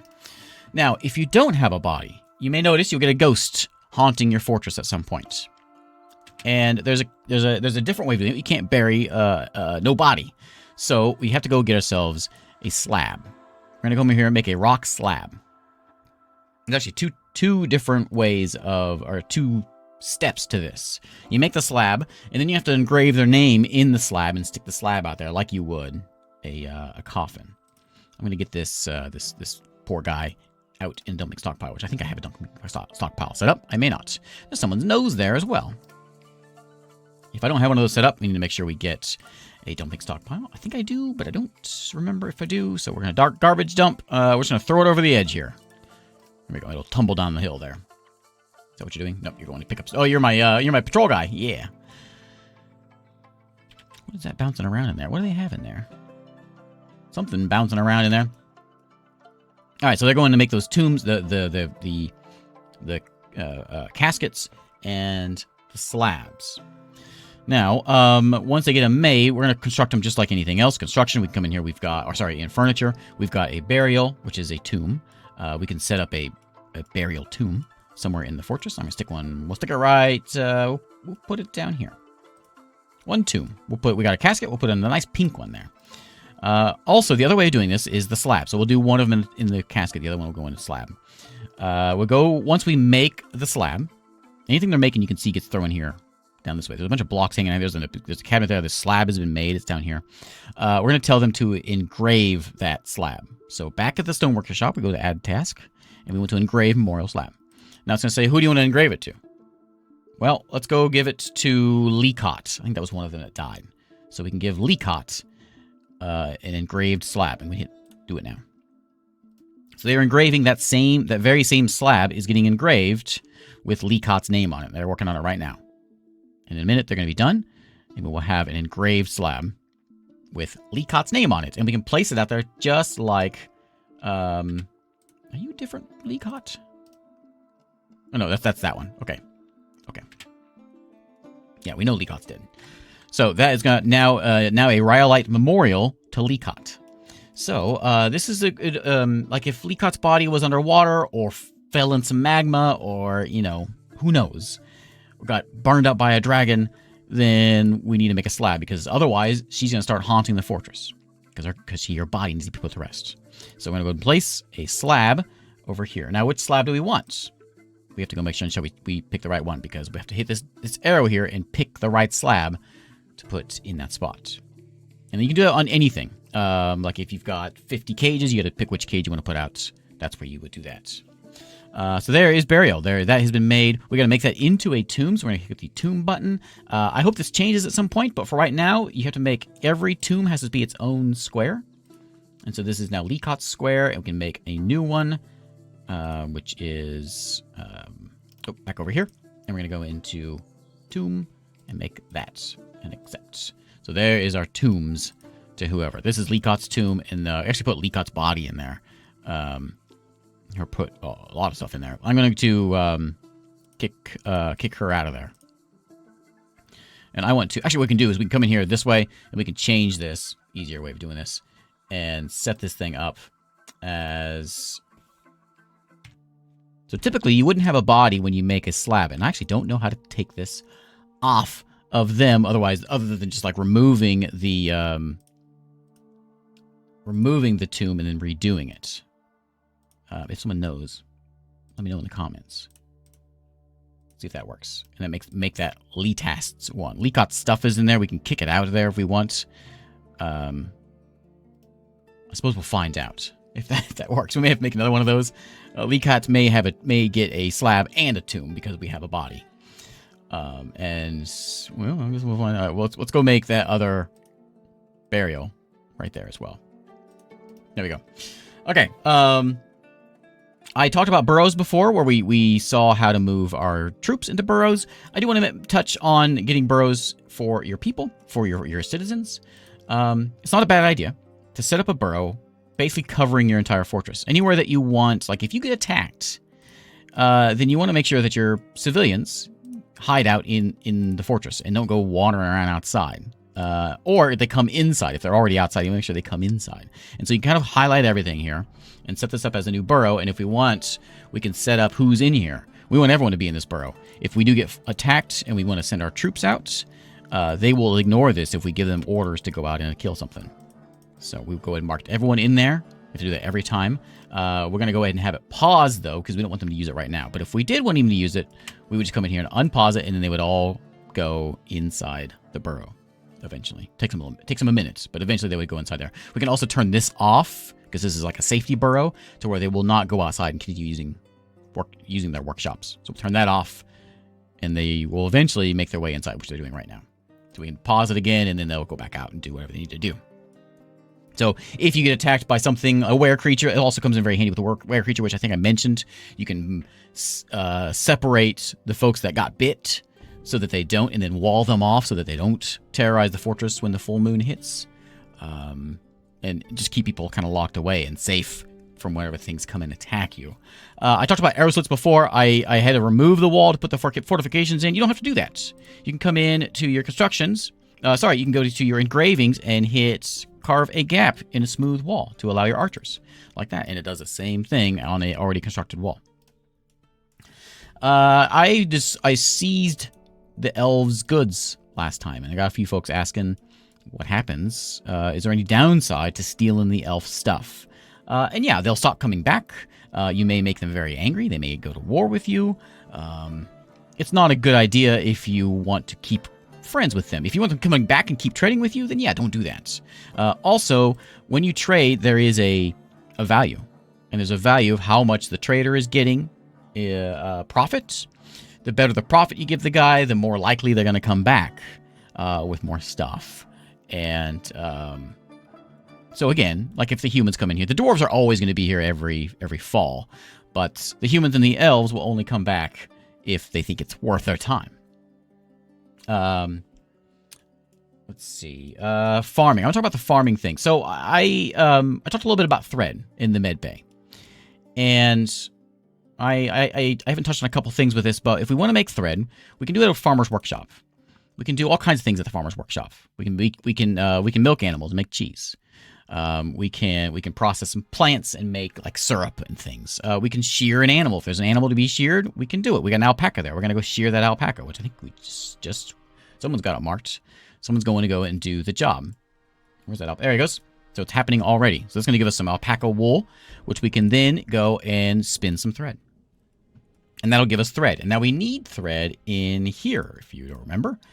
In the doctor's office, we need 5 thread in here. And we use that every time someone starts bleeding. We need to have thread, otherwise they're going to bleed out and die in the doctor's office. So it's a good idea to have some thread around. However, when you begin your clothing industry, you're going to make a loom. I'll just throw it over here. And you're going to make a clothes shop. And the loom will automatically go in and like if there's spider webs out there or there's a spider in the caverns, it'll go out there and it'll grab up the webs and start whipping up some thread for you. When you build the loom, however, there's a standing order. So we're talking about a new menu here. And what that standing order does is it automatically will weave all threads in the cloth. We don't really want to do that. There's ways of disabling it, similar to how we did with the like the pump helmets and the fat. But another way of doing it is to come in here into the labor tab and go into standing orders. So everything that's all this sort of automation within the fortress is in this menu. I haven't touched on this one because it's kind of overwhelming. You've played some of the game now, so now we can touch on it. This one here, we can automatically weave all thread, like I just said that. We don't want that to happen. So he will not now automatically weave all thread. You can do that, but you can also just turn it off and then go in and do a work order like we do everything else in the game. They can use any cloth. If you use only dyed cloth, which you would get from your dyer. Automatically collect webs. If it's dangerous in the caverns, you may want to turn that off. Otherwise, they're going to charge down there and start picking webs. Marked animals get slaughtered, which we do in the pets menu. And you can see what all these do. There's the kitchen, which is doing the fat. Cleaning fish is automatically happening. Hauling, you may notice, these are all set automatically, but the refuse and dumping, you may notice, like if your archers start shooting outside, the bolts, they don't pick them up. They just get left outside with a little lock symbol on them, and they don't pick them up. Well, we can change that. So we do this with this one. Sieges and forbidding. We can go claim you're used for ammunition. The reason it's set as that now is so if you get attacked, people don't go out there and start picking stuff up while there's a fight going on. We have your dead being claimed. Other death items, you can go and turn that on so things get picked up and brought in. And you can mess with all this stuff. Now that you've got an idea about the game a bit more, you can kind of start tweaking some of these things on what you like and what you don't like. If you've got outdoor refuse, a lot of just junk piling up outside, you can tell them to go ahead and gather it and throw it out in the bin or whatever. You can save in corpses and all that kind of stuff. It can be done in here in the standing orders. And that's where that thread comes in. So otherwise, normally they would go and just start making thread on their own. But now they're not going to do that. The clothes shop will go and make whatever clothes we want. Once we start getting clothing in here, we can start whipping up some clothing stuff, capes and whatever, for a sustainable clothing industry. We have the alpaca, but he's not going to hold up a whole fortress. We can go and build ourselves another farm plot. We have with the default setup, you start with some pigtails, and pigtails make a fine crop. This is a tiny one. You may need a little bigger than that, but for this demonstration, this will work. We'll build a plot here. We'll put some pigtails in it. Pigtails don't grow all year. They only grow, I think, in the summer and the autumn. Yeah, they don't grow in the winter and spring, so you can kind of rotate it through the seasons. But pigtails are one that you can put in there, and then there we go. And then it will go to the loom, get turned into thread, and then it'll just sit there as thread unless you turn that on, or a work order, and then they'll whip it up into some cloth. And then with that cloth, we can come over here to the clothes shop and start making whatever you want. Typically, what I do with this, because there's a lot of things here, and all the dwarves, you need a lot of stuff, and you're going to have like 150 dwarves in here. It's kind of hard to keep this organized. And so what you can do is go through a few of these. We'll start with a work order of, let's go in here and do it this way. We'll do a work order of a robe. We'll do a cloth robe. Now, I'm going to set this thing, I learned this from RimWorld, set this down to just have one, or we'll do 2 cloth robes. And then I'll set the work order on less than 1. So if it goes down to nothing, and then they'll go out and they'll make 2 robes. Because if they go in the stockpile and someone wants it, they'll grab it.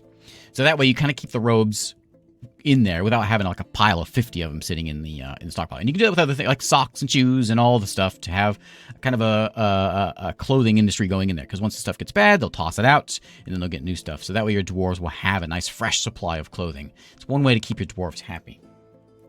Another way of keeping your dwarves happy is by, I've talked about statues and instruments. I haven't talked about artifacts. And so something you can do to get your dwarves excited is they like looking at pretty things. So we're going to go and build ourselves a pedestal. Pedestal. We'll make a rock one. So at our stonecrafter, we'll make a rock pedestal. We'll just make like 2 of them. And then go whip those things out. And actually, we can do it here also, make it a little bit faster. This is a stand, basically. And it's a stand we're going to put something on. You can put whatever you want on there. You can put a sock on there if you want. You can put a cave crocodile's dead body on there. Whatever you want. But they're going to have a value. And that value is pleasing to the dwarves. And you can see that when you look at their expressions. This guy's mad because there's some miasma in here. Let's see if you see anything here. Receiving water. You don't have anything there. Nothing really pretty to look at, but if they'll get happy thoughts looking at pretty things. So anywhere there's like high traffic areas, or any temples, or anywhere that the dwarves seem to congregate a lot, like if you have, say, a stairwell here, then maybe stick it next to the stairwell. I saw someone mentioned a good idea is build your stairs kind of like... wrong stairs. Build your stairs something like this, and we'll go out here a little bit further. Stairs, we'll do 3 by 3 stairs like that, and then we'll mine the middle one. So you've got a center spot there. And so you have stairs all around, and in the center spot, you put a pedestal with an artifact. So and you put that in the middle of your fortress, so every time your dwarves, like, they go to bed, and then they come out of the bedroom and they go to the work. They're going to walk by that statue every day. That'll make them happy. And we're going to build that pedestal, just like anything else. It's a furniture. It's a display. And we can put it in. We'll put it right there. Maple pedestal. And then we'll come sit this thing. Someone will come build this thing. Here it comes, I think. Yeah. And on the pedestal, we'll assign a new display item. You can put more than one thing on here. But we can go put something on here. Our anvil. We can put... we got some armor we can throw on there. We made a warhammer, I think, a while back. Weapon. Yeah, anything that has a weird name. So, Zurzulgigan is the name of our warhammer. Let's toss that on there. Click the box. There we go. So they will go grab that thing and stick it on there. Something about artifacts I didn't talk about, which I should have, and it's one of the things that makes Dwarf Fortress great, is objects over here. And we're going to go to this thing. We'll go to this Zurzulgigan. Take a look at this guy. This is a gold warhammer. All craftsmanship ships is the highest quality. Objects, menaces of spikes of gold. That one's boring. Let's find a more exciting one. Objects. How about this this divine hair instrument? Does anything exciting about it? There we go. All right, so it is adorned with hanging rings of gold and llama bone. It is a large stationary percussion instrument. Consists of a bone block. Musician strikes the block with wooden hammers. The instrument has a single middle pitch. Instrument has a steady, light, fragile timbre. There you go. Every artifact you have is going to have a description about it. You'll find things in there that are like, they'll build a warhammer that commemorates the time the elves came in and attacked, and your dwarf chopped his head off, and that's what the image on the warhammer is. It's an image of that dwarf chopping the elf's head off. Everything through the history of the game, these stories will get printed on all of these artifacts. It also gets printed on the floors here, which you got this floor on the ground. Sometimes you'll see some of those that do that as well. And one of the things that makes Dwarf Fortress great is the artifacts and the stories behind them. And I apologize for not mentioning it when it happened. So we'll do a little bit of... we'll talk a little about steel, just touching on steel. Steel's kind of a bit big time. Copper is kind of basic, and once we start getting into things like hematite and limonite, we can start getting iron ore out of the caverns. I've shown how to make copper and gold. It's the same thing, but once you get into steel, it's a little bit more of a process. So we've got, actually I don't know if I can do it here just yet, but we've got some hematite I noticed up here. So we can go and mine that, and that will bring in the hematite, which will give us iron. And once the iron comes in, we can come over here to our smelter, and we have black bronze. We can smelt the hematite, wherever it is here, and it'll give us iron bars. Now, if we have iron bars and we have a flux stone, which we know what flux stone is by going into the stone use, and something that has like calcite or chalk. Or dolomites. What else we got in here? Limestone is one I see a lot of. There's marble in there. If you have those stones around, then they can make steel. Of course, you need coke, which you get from the furnace, and creating not just charcoal but coke for our furnaces. And then our metalsmith can go in here and make steel. Was that a goblin right there? Sometimes folks want to come in here and visit us. I'm not sure if this happened before or not, but we got a door in here. Wants to eradicate some monsters. Sure, come on in. Another thing making people happy, some folks will come in when they want to entertain. So you can allow them to stay in your fortress, and they will join and hang out in your tavern, and they will entertain your dwarves. Makes people happy. So happy dwarves are dwarves that work. All right, so we've got... I got a couple questions about having a lot of dwarves or slowing the game down. And it is possible that you can do that. And you can go to settings, and we can go into game. Down here in, let me see, remember how it's at here. Population cap. There it is. Right now it's 200. That's default, and you can change that.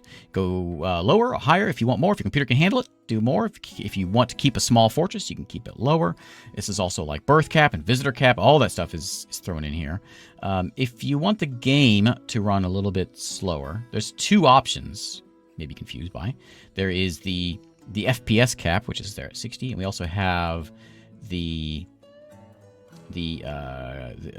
game's frames per second cap. This is the one you want to mess with. 100 is default. If you go lower, the game's gonna run slower. If you go faster, the game's gonna run faster, as fast as it can anyway. And that was a way of kind of slowing things down if you want to do that. I got a lot of questions about that one.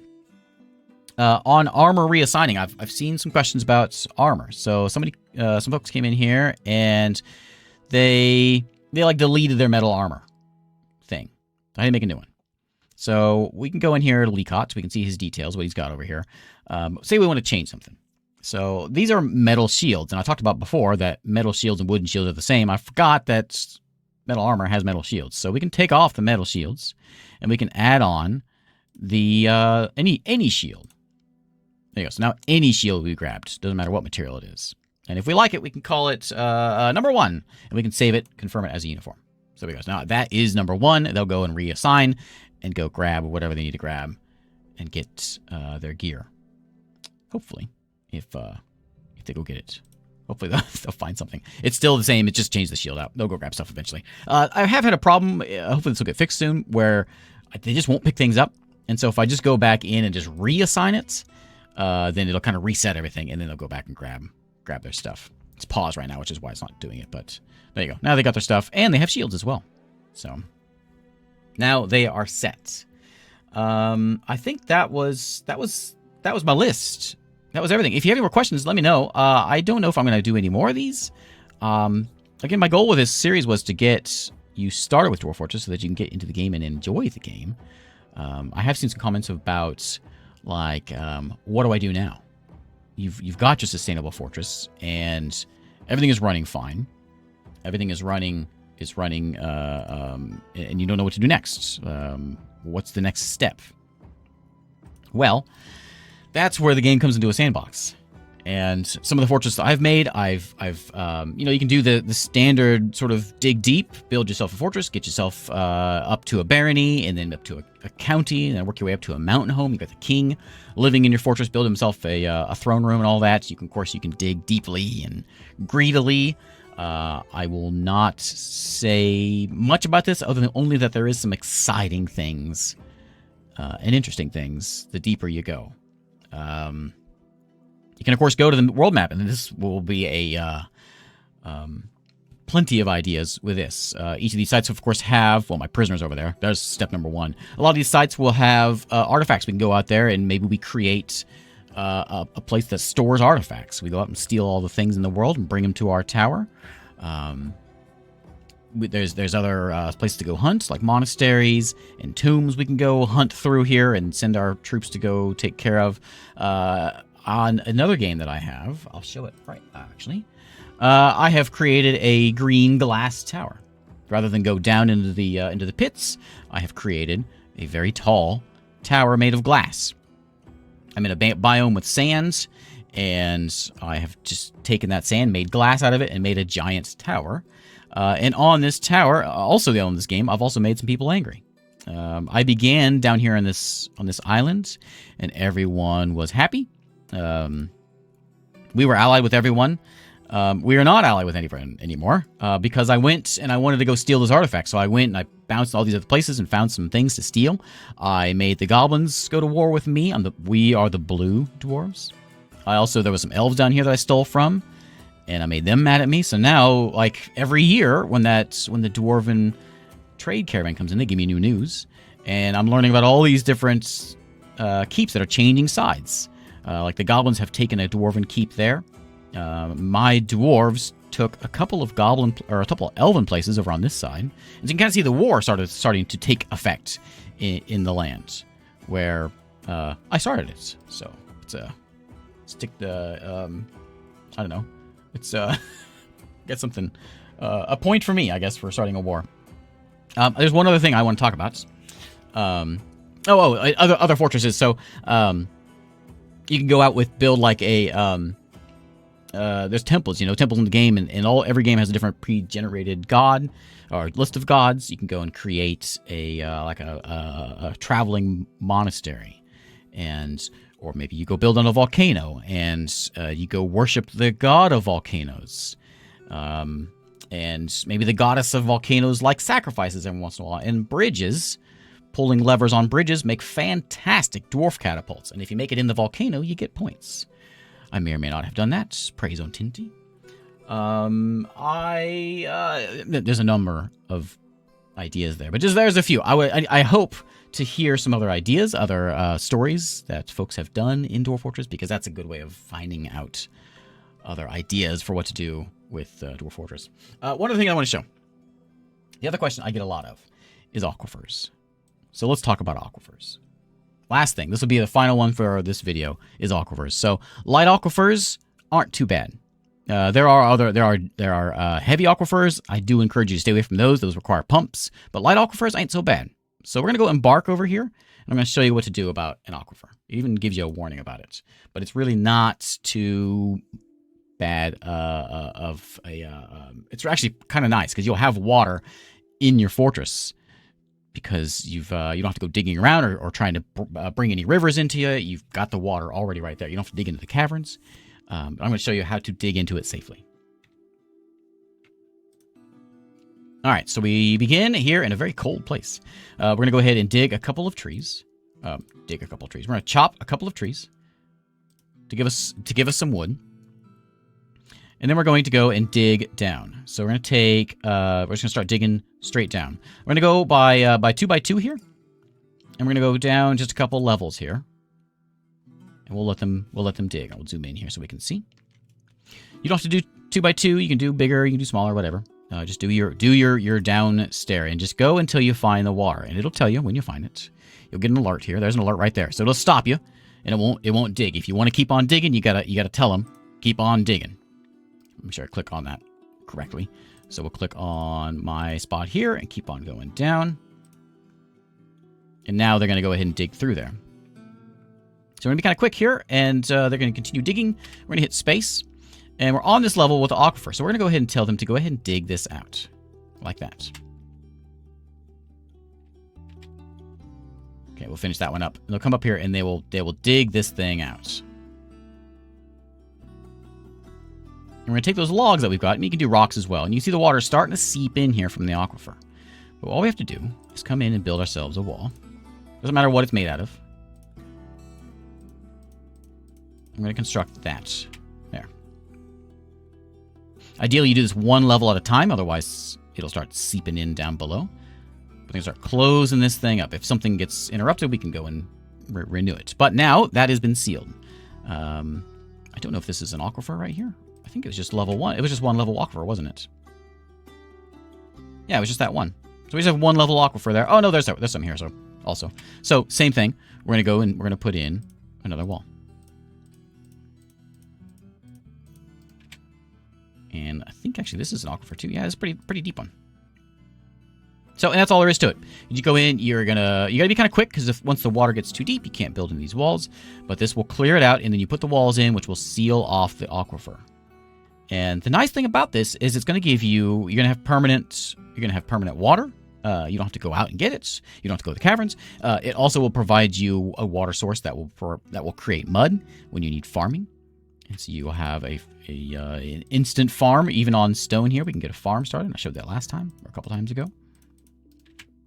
And we keep on going down until we're no longer in aquifer time. And we'll see that whenever the water droplet thing is gone. You can see it there. It's getting sealed up. Once we go down, looks like it is still there. So it's got quite an looks like it's just that one piece there. So this has got quite an aquifer to it. But you get the idea. And once you get past the aquifer, you'll get to where there's no more water, which looks like it is there. That just came from the top. There is no more water symbols, so we have made it. I lie. We haven't made it past yet. But we keep doing that until we get past the water level, and then you're done. And then you can build below that, and you don't have to worry about water anymore, and you've built under an aquifer. Hello and welcome to a Dwarf Fortress tutorial on embarking. In the very beginnings of the game, finding a location on the map, finding a good location on the map, also going over the initial dwarves you bring with you, and the items and the skills and the animals they bring with them, and some of the strategies that I use when setting out at the beginning of the game, rather than just taking the default start. What we can do to customize things just a bit. So first off, we're going to look at our world map here. I've generated a new world map here for us, and we're going to look over some of the things here and what to look for when selecting a location for your fortress. All of your information that you need is over there on the right-hand side in this box over here. So for instance, I was pointing at a sandy spot here. This is the Dune of Spots, they call it, the land of clobbering. This is a sand desert. It is warm temperature, which means we probably won't have any freezing going on. So if we start by this river here, it probably won't freeze in the wintertime. There are scarce trees. It's a good idea to have some trees because we need those for beds, of course. Other vegetation would be like yanking stuff out of the ground. This is all surface level stuff. And the surroundings are wilderness surroundings, which is just a step up from calm.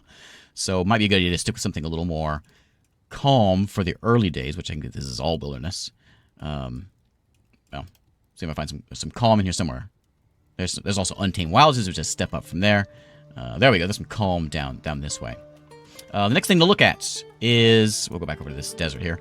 It is the resources that are in that spot. And remember, this is just the one square. When we embark, tone this down just a bit. When we embark, you're taking all, it's a 4x4 by default, all of those spots. So, for instance, we got sand desert here, but if we come up this way, we've got temperate grassland. So it's possible to have a place that has no trees on one side and then trees on the other side, or no aquifer on one side and aquifer on the other. Just keep that in mind when you place your square down. But back to this spot here, we can see there's shallow sand, there is soil, there's an aquifer, and all the different metals that are in the ground there. It's worth noting that if you plan on doing some early planting, like plump helmets, which need to go underground, you need to have some sand, soil, or clay, one or the other. Now, if you don't, your only chance of planting is going to be down in the caves or by making a plot by putting water down. Otherwise, you have to be planting outside. I always recommend staying away from aquifers, especially early on, but they're not the worst thing to deal with, but probably a good idea to stick away, or at least stay away from the heavy ones. So, this spot, you can see, has sand and soil for us. It does have an aquifer. It has a freshwater river next to us. We can see if it's freshwater or not by hovering over it. This is, of course, an ocean, so it's salty. Some lakes are saltwater. Let's see if I can find a good lake here. Here we go.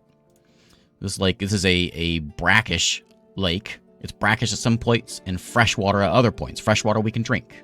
So if we build our fortress right in here, we would have a nice temperate place with some trees and some clay and some soil and fresh water if we wanted to. Again, we could build on all three of these. We'd have fresh water, we would have grassland with some trees, we'd also have a desert on one point as well, with some sand on that side and clay on the other side. And the last thing to look at is our neighbors. So depending on where you build, you're going to have nearby folks.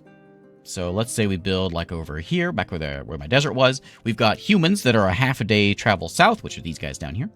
And we've got some goblins, which are a day's travel south, which are even further down this way. And we're hostile with those goblins down there. So you'll probably have some goblins showing up before too long if you were to build here. The first button we're going to look at here is our Choose Origin Civilization. So there are 5 different dwarven civs in the game. And you can choose which one you want to be part of. And where this comes in is it's a good idea to build near your dwarves.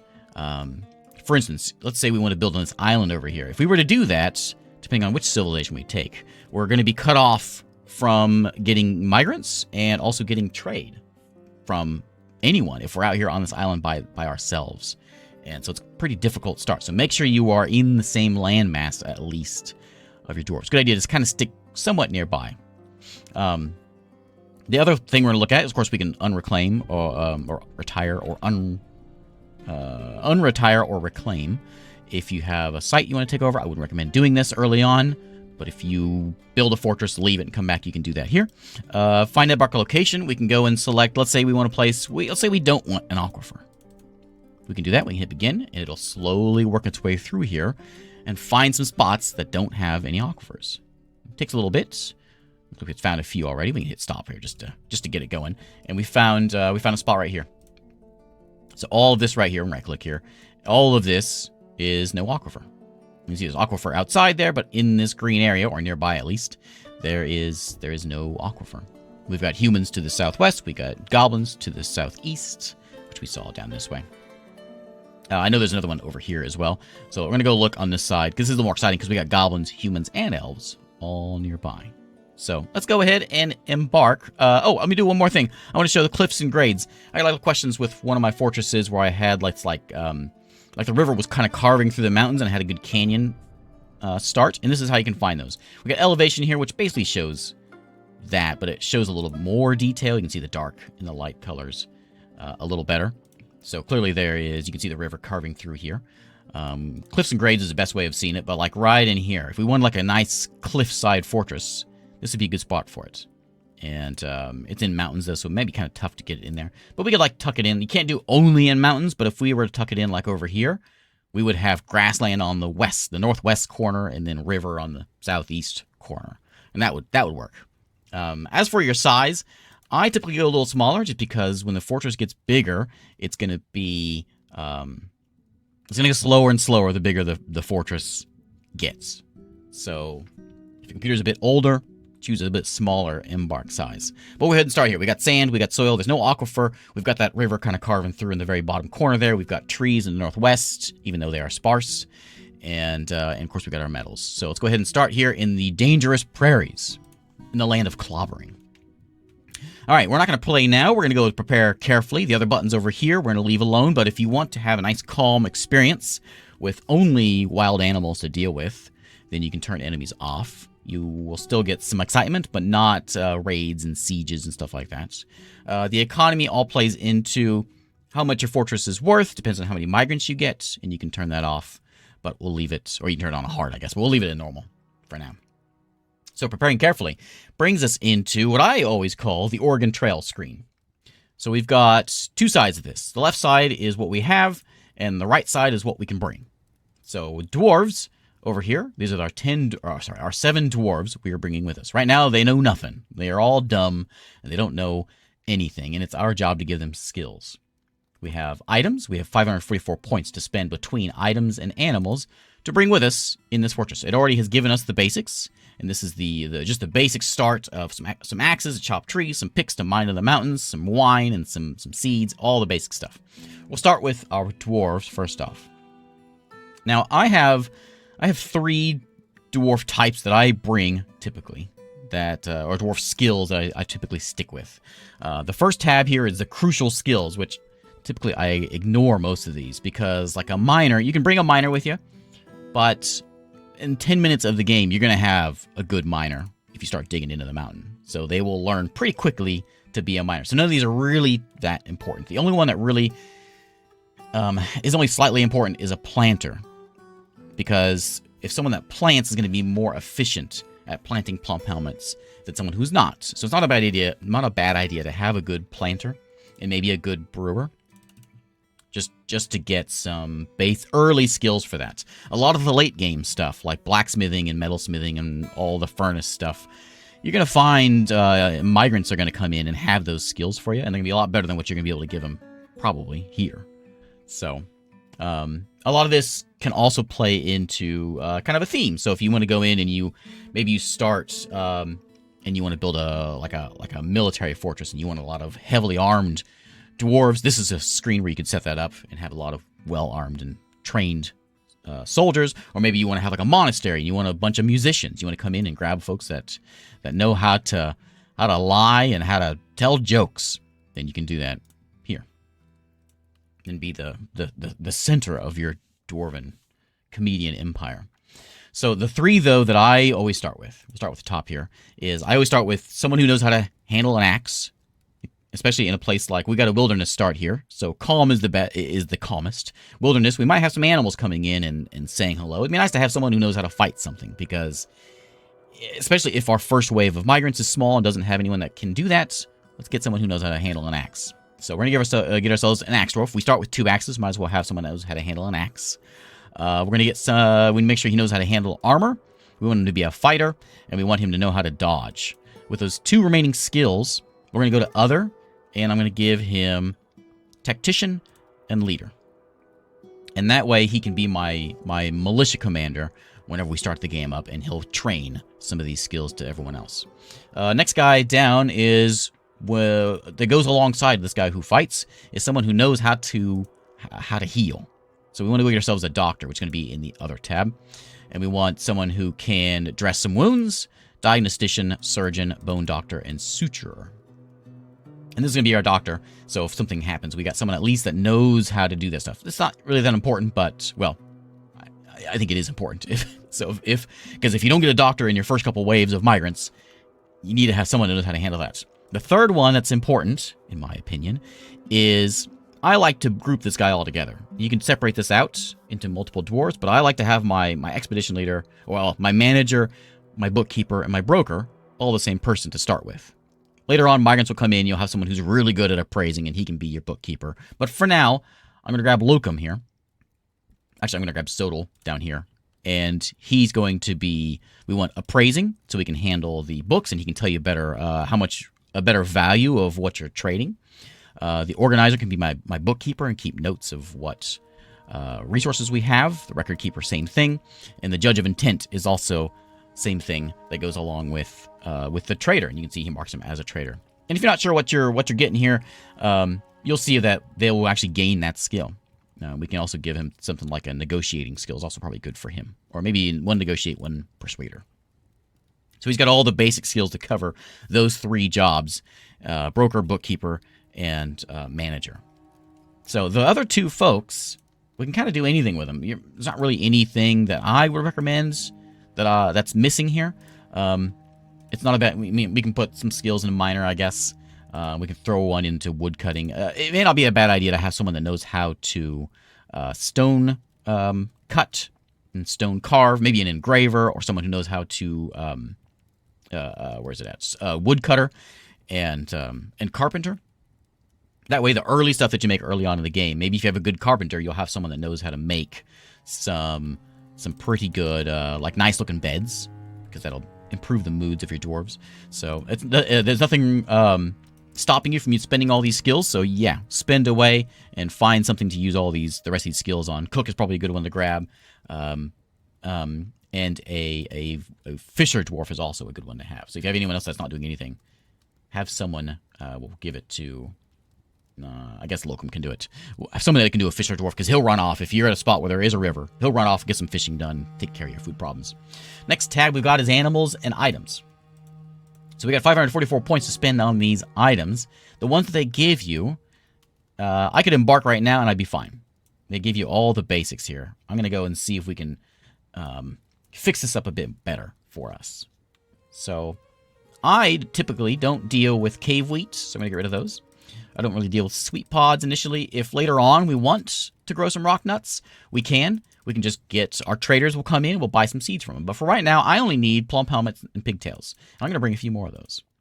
Now, there's a bit of a gamey aspect to this where you can bring a few extras. And if you bring like 20, you'll get a couple bags of them. But if you bring 21, you basically get a free bag with 1 spawn in there. I won't gamify it this time, but we'll just stick with like 20 and 10 for a nice basic start here. Some of these things that they bring are kind of expensive that you can make pretty quickly, like a wheelbarrow. It takes no time at all to make one of those. So we're going to take those off, plus they're expensive. Wheelbarrow, stepladder, crutches, splints. We can make them real quick at a carpenter shop. Buckets. And we'll do all that pretty much immediately, and it gives us a lot of points to spend. Quivers are difficult to make, because you have to have a butcher, you have to have a tanner, you have to have a leather crafter, and you have to kill something that gives you leather. So it takes a lot to get to.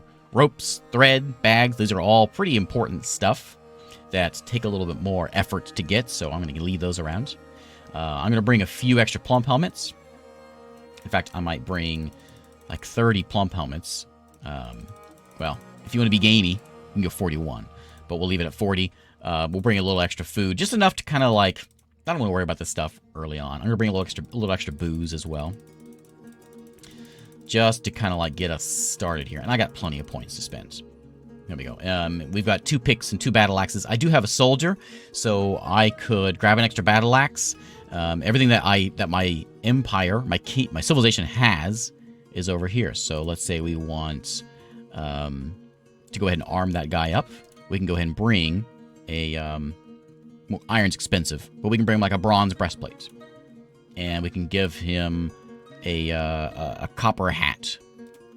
These are all, this is Metal Gear, so it's going to take a little while to get to this stuff. Bring him a copper gauntlet. And some copper boots. And that way he's got some basic things, which is kind of expensive. But it'll at least get him, at least one guy will be well armed and decently trained to fight something that comes at us. So I got 400 points left. Let's see what kind of animals we can get. There's 3 kinds of animals I like to have. I like to have a couple dogs. I like to bring a boy dog and a girl dog. We don't need to bring a hunting dog or war dog because we can train them. So we'll bring 1 boy, 1 girl, and we can use them for hunting or for war. We'll get them trained up.